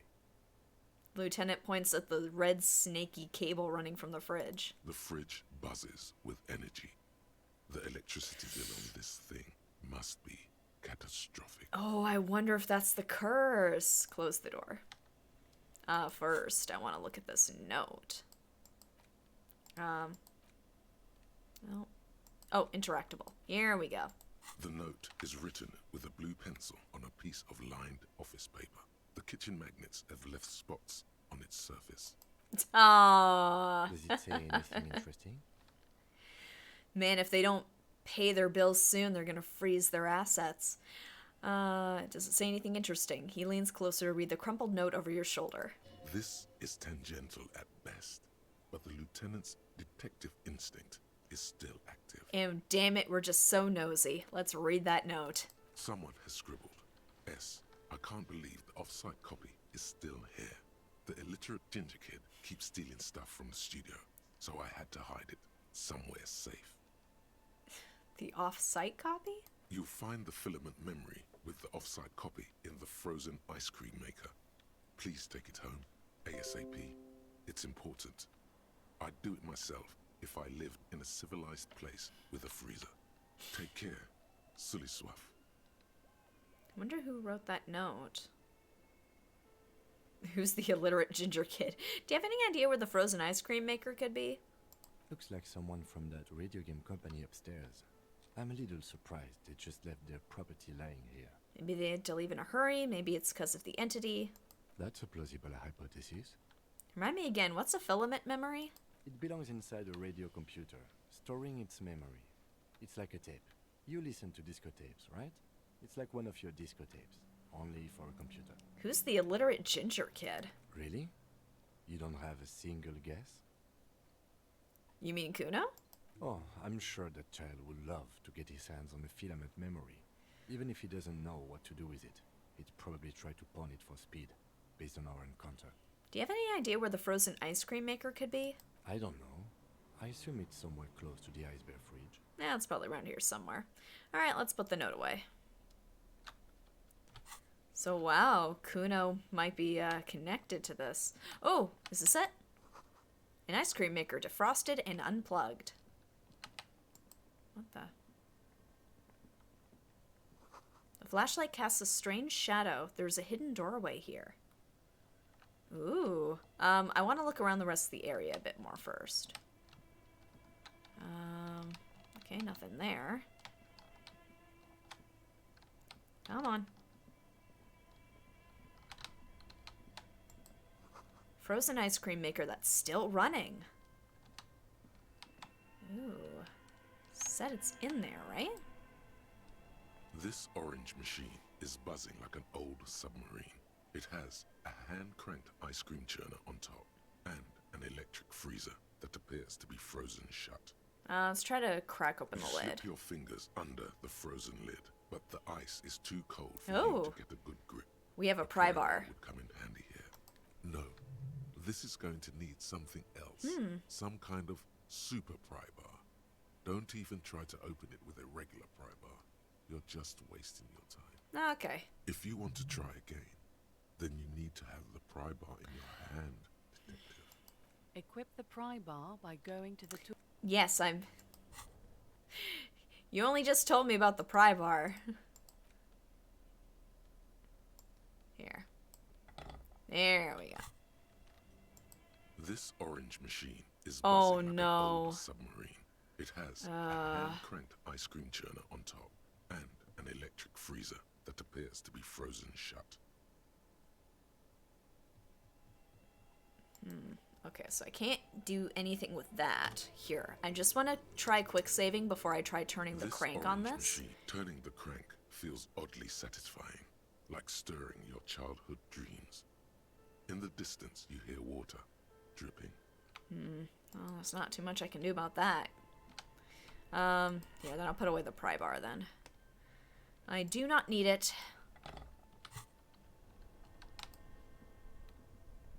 Two cables are plugged into the breaker box.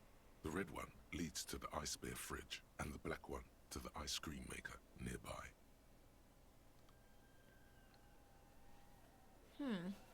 Use the pry bar to smash up the place. Should I try unplugging these? An electric sizzle. The room is slightly quieter now. Should I try unplugging... Something close to you dies with a soft electric purr. Why did you do that? It's black, it's not like it's the red one, because it's black, the color of immeasurable cosmos. I don't know why I unplugged it. I do things without any reason. The lieutenant raises his brows, but doesn't say anything. The electric distribution board now has one cable missing. Okay, because the black cable went to this, so maybe that's what was keeping it This shut. orange machine is you slip your fingers under the No. If you want to try, Equip the pry bar by going to the Tools tab in your inventory. No, yeah, because I would need to have it on. I don't know. I guess I'll plug it back in. both cables are unplugged. Somewhere, a machine hums along with the current, happy and contented. There we go. Happy now, Kim? I plugged it in. You're welcome. Now I'm gonna take some more money. Yo! I'm about to be looking stylin'. Check out this. Yeah! Mesh shirt and tie, baby. +1 to drama. No, I'm gonna wear the shirt, but oh my god, what a great... Clinically insane. Where did you even get that one? No, really, who put it in that drawer? No further comments. Wear it at your own risk. Intercom wires running into the breaker box. It's another stuffed bird. Oh, that's an exit. Oh, I didn't mean to. Okay. I was just investigating. I did not think we were still going to be around the bookstore at this point. This is just... Hey! That's where that goes. What? It only goes one way? What? Oh no. I can't go back in. An old call box. East Delta Commerce Center. This must be the name of the doomed commercial area. Revachol Ice City. Huh. Oh crap, it's probably too late for me.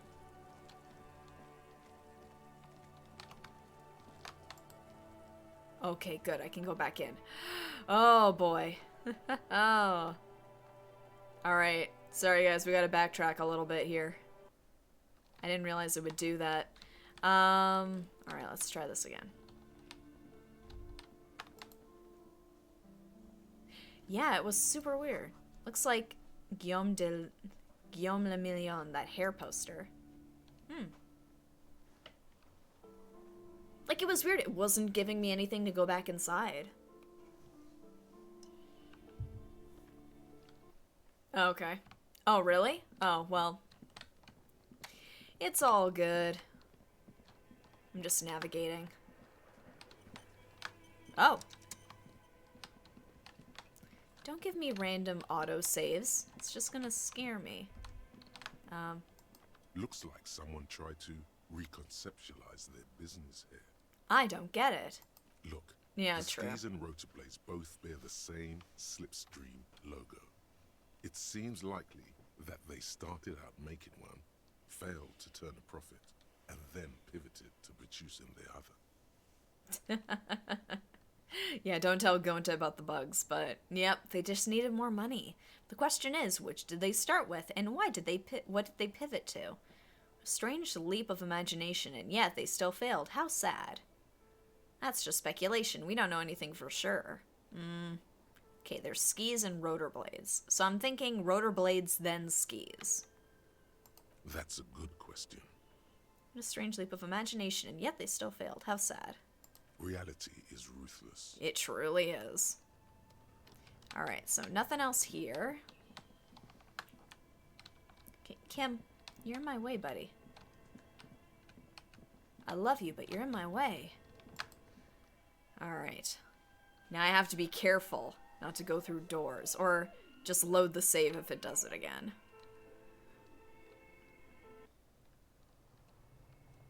Let's see. Oh. I didn't even see A this. thick layer of coal dust covers the furnace, coloring it pitch black. Kim, what is this thing? Is it a furnace? Looks like it. Looks like an old central furnace used to heat the building. It's connected to the chimney. He opens the door and gingerly peeks inside. No one has used it in ages. No signs of any recent fire. Only dead rats. Aw, look inside the furnace. It's dark and grimy here.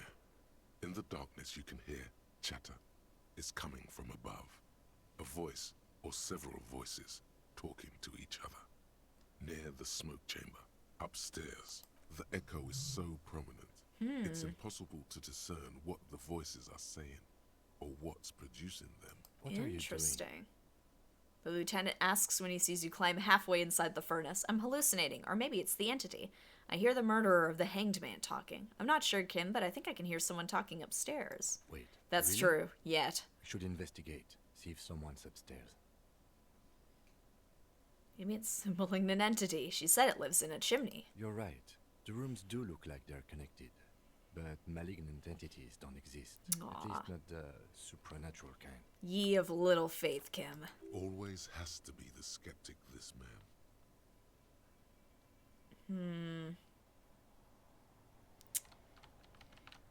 I don't know if I want to yell. The wall collapsed. It's inaccessible now.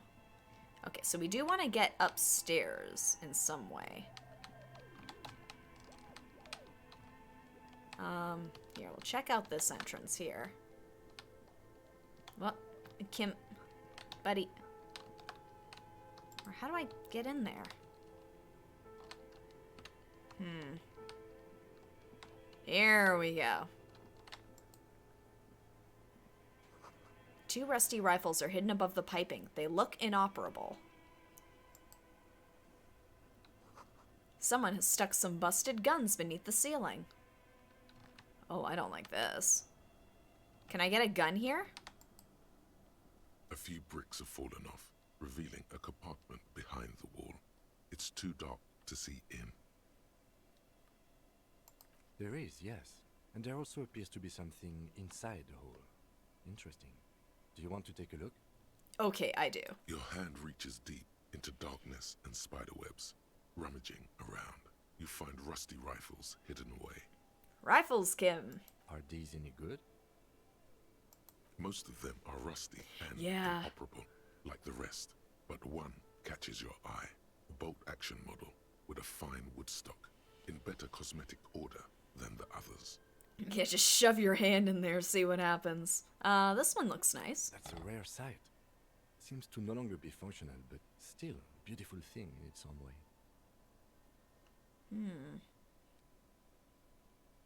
Notes of approval, his eyes are gleaming.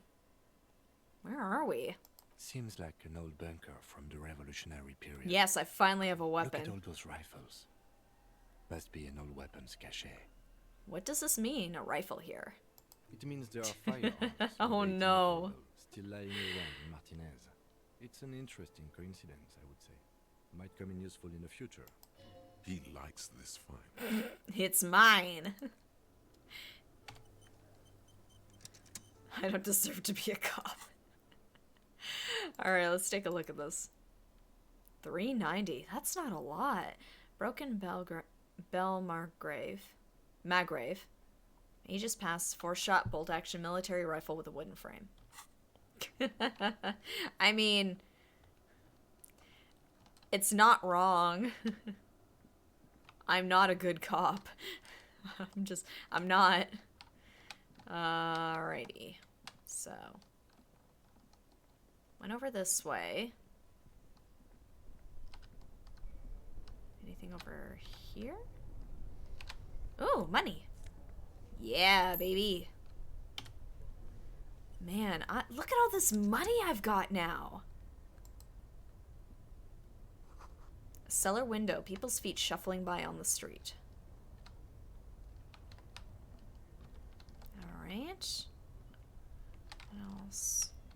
Okay, so those are the stairs that lead out, but I need to get upstairs somehow.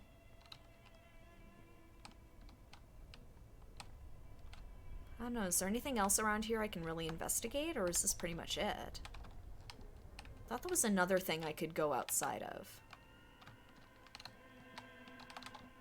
Oh no, it was the door there, maybe. Can almost buy a book. The store owner would be so happy. I know, she'll be thrilled. I don't think I can do anything else over here, but...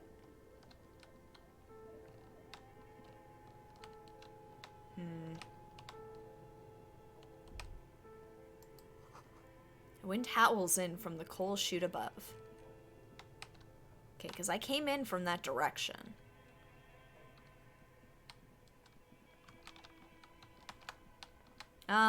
Here, I just want to try shouting into the chute. Just in case this backfires. A thick layer of coal dust covers the furnace. Something breaks loose in you. A mighty bellow echoes throughout the chimney's depths. The chatter of tiny voices above suddenly cease. Then... This is the police who's there. I summon the ghost of this doomed commercial area. Answer me, spirit. Hello? Are you there? Speak to me. Hello? Did you say anything? I can't hear you. Please come upstairs. There's a safety curtain on the second floor. I'll open it. Ooh. You hear a low rumble upstairs. The sound of a curtain being pulled aside. It's the witch! After you, officer. Alright. So where'd this curtain go? It's over here? Come on. Come on. Need to maneuver.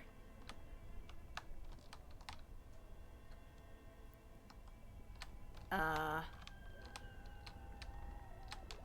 she said the second floor. Wait. Those stairs going up?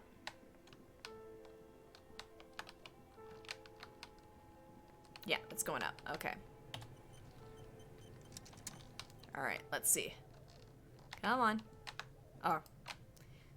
Probably helps if I click it, huh? Alrighty.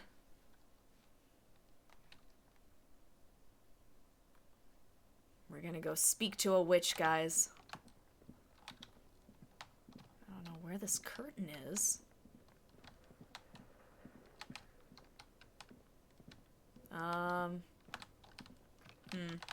Wait. Did I take from there already? No, I didn't. Oh, I got the filament. Oh, wait. That's what I need, right? For the computer. Tiles on the cube are still smoldering. Insert the Casting production framework schedule. in a soft, like a smooth draw, the filament slides into place. On the keyboard, the play key starts blinking. It's a good thing I actually checked those drawers again. Press play again. A bar of fabric right above the keyboard starts producing a soft hum. The sound of static seeps through the machine's planar magnetic driver. The static gets louder, slowly filling up the abandoned hall, until a voice speaks out, crackling and old, cutting into the air. I guess so. Darkest accident en rue de Saint-Ghislaine. This is East Insulindian Repeater Station. Please repeat. Is this the production schedule? What's the production schedule? The filament you have inserted into the reader. You mean that glowing thing I put inside? Yes. Is that the production schedule? Yes. Good. Please repeat the password. Password? Of course it would have a password. That's why there's a human administrator involved.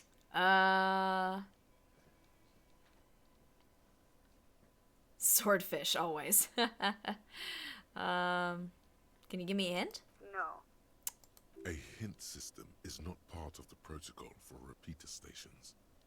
Is it my birthday? Still no. I don't know the password. Received.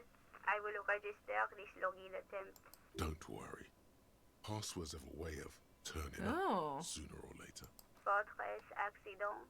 Is there anything else I can do for you today? Why'd you call me Fortress Accident? Fortress Accident is the company on whose name the terminal you are currently using has been registered to. Do you have any other information about this company? One moment. You hear her flip through a catalog before she reads out with studious care. Fortress Accident SCA produces revolutionary interactive call-in radio games. That's what the catalog says. That's not bad.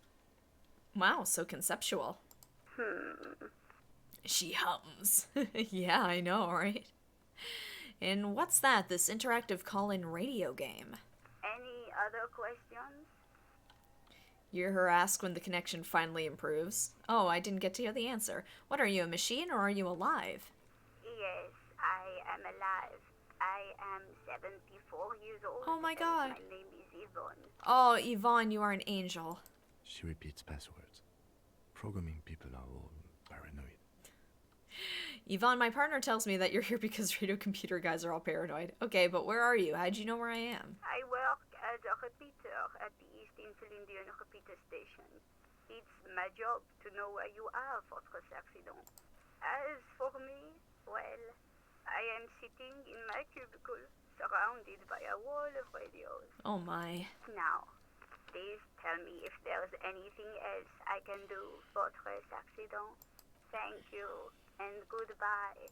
Tiles on the cube are still smoke. Nothing happens. Nothing from print. I'd like to get that password, though. I have both unlocked the witch and the password. Is there anything else on here, maybe? This old fireplace, the whole thing resembles. Nah, nothing there. Not there. Your flashlight, some of the writing has faded. Maybe it's in a drawer or something. Okay, so where's this shutter then from the second floor? Oh, is this it? Oh, I didn't go up here, did I? What is that? Shoes in a puddle of melting snow. Oh, this isn't. The floorboards creak. Oh, what's that? Postcard, La Delta 51. Where is this thing? Finds the thing. I have a knack for it, what can I say? Check out this postcard. Sunlight has made this postcard almost completely sepia-toned. Midtown traffic passes overhead. The ghosts of skyscrapers disappears into a beige midday mist, vapor rising from the delta on which the district was built. The postcard is prepaid. Interesting. Oh! Hello. I want to look at your things first. This tray is full of dice. Colorful polyhedral dice. Hundreds of them. The candy dispenser has been repurposed to contain thousands of dice. Oh my god, this is like a... Oh, this is heaven. I love this. Oh my. Hello. Hello, I'm Nia. A bird-like woman sits on a throne of tools with emerald light shining through her hair. Did you try knocking on my window? I must have missed you. I've been listening to my Melius. She taps on her headphones. So what kind of die are you looking for? I mean, just a simple D20 would be nice. She's got a direct view to the backyard. You should interrogate her about the lynching. Ooh. What do you mean, Milius? Yes, Amelie is like a call-in station. You Ah. need a two-way radio to access one. That's why I have these. She pats the headphones on the table. Mostly, they just teach you to swear in different languages. The important but some of the things. stations can be quite interesting.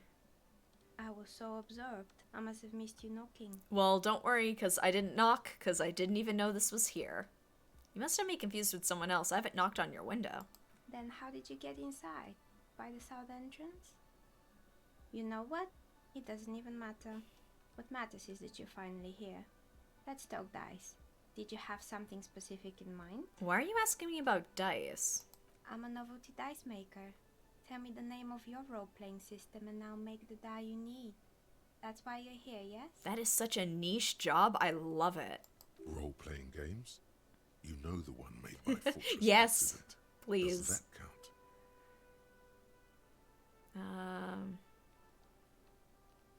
Sure, I like role-playing games. I need some dice, maybe. I'm not really sure why I'm here. No, I was looking for something else. Squint your eyes mysteriously. Answers! I'm not interested in buying dice right now. I'm a police officer, and I need to ask some questions. Yeah, I need some dice. Very good. My rate is 10 real per set, unless you want something really unusual. Take a look around and see if there's any particular stone you want to use.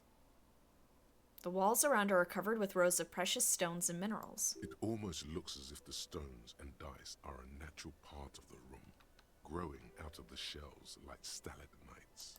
No falsehoods are present. She's a novelty dice maker and doesn't have anything to hide. Ask what you need. How did you become a dice maker? How did I become one? It was a business decision.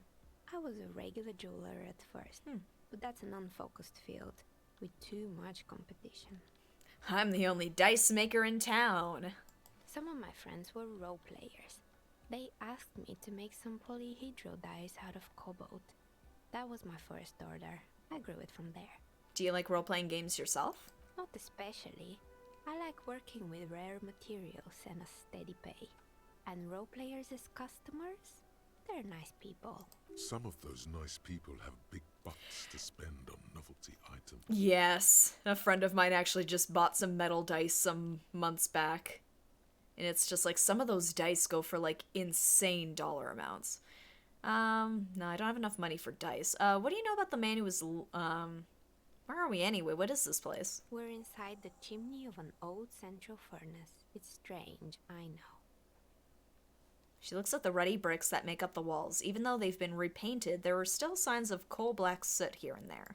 But when I arrived here, all the other rooms were taken, so I had to build myself a makeshift home.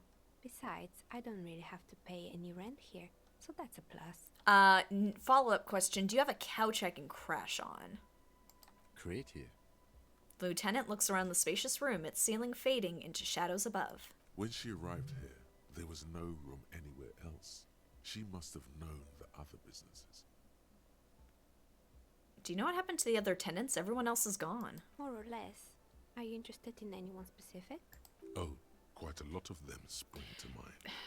Yeah, there was a hair salon. What happened to the gym? What's with the broken windows? Did someone here make stuffed animals? I saw mounts like creepy mannequins, rotor blades, and skis. I found a strange machine. There was a terrifying taxidermied bear in the cellar. I found the building's intercom, but it's not working. Goodness, there's so many here.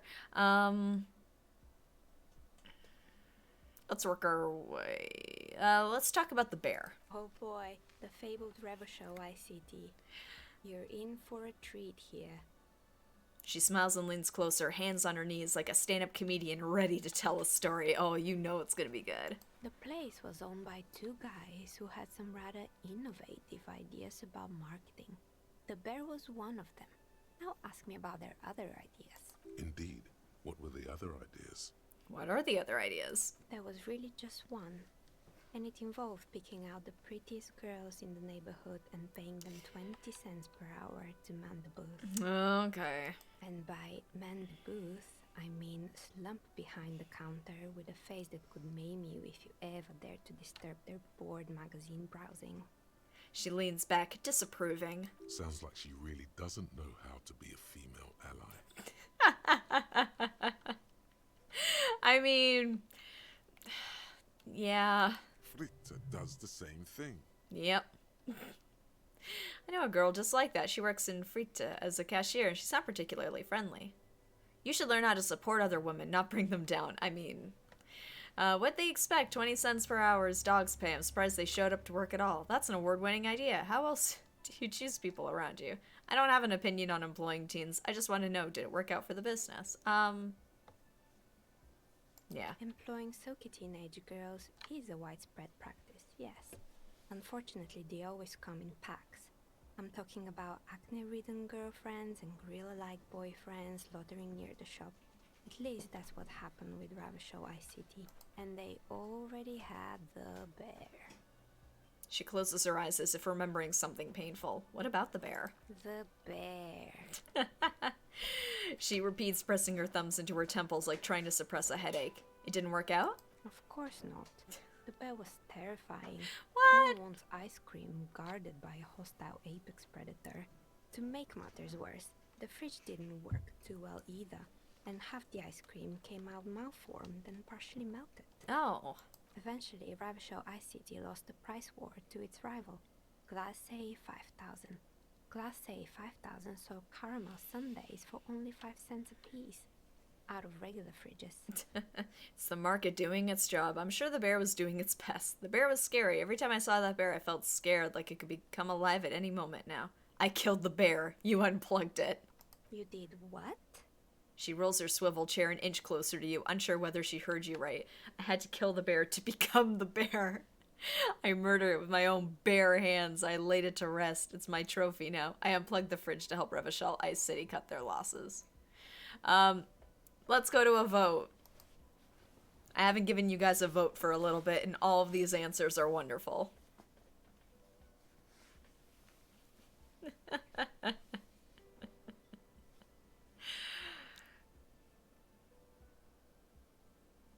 Well, it's unanimous. I had to kill the bear to become the bear.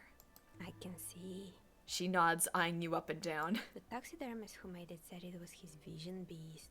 He said he met his vision beast while high on desiccants. He called it Megatherium. With checks? Oh, yeah. Now, that's something we haven't played around with too much. When we do the checks, you have to take the points from somewhere else to put it into it. Does it revert back, or does it stay that way? Like, does it just revert for the check and then goes back to how it was before? It reverts back. Oh, okay. Interesting. All right. I'll try and keep that in mind for future checks. Made it said it was his vision beast. He said he met his vision beast while high on scans. He called it Megatherium. Sounds cool. It does sound cool. Why is everyone doing drugs in this place? Even the taxidermist? Man, if anybody needs to be doing drugs, it's the taxidermist. What's a vision beast? It's an imaginary beast that guides you through life. Okay. By telling you to do more drugs, mostly.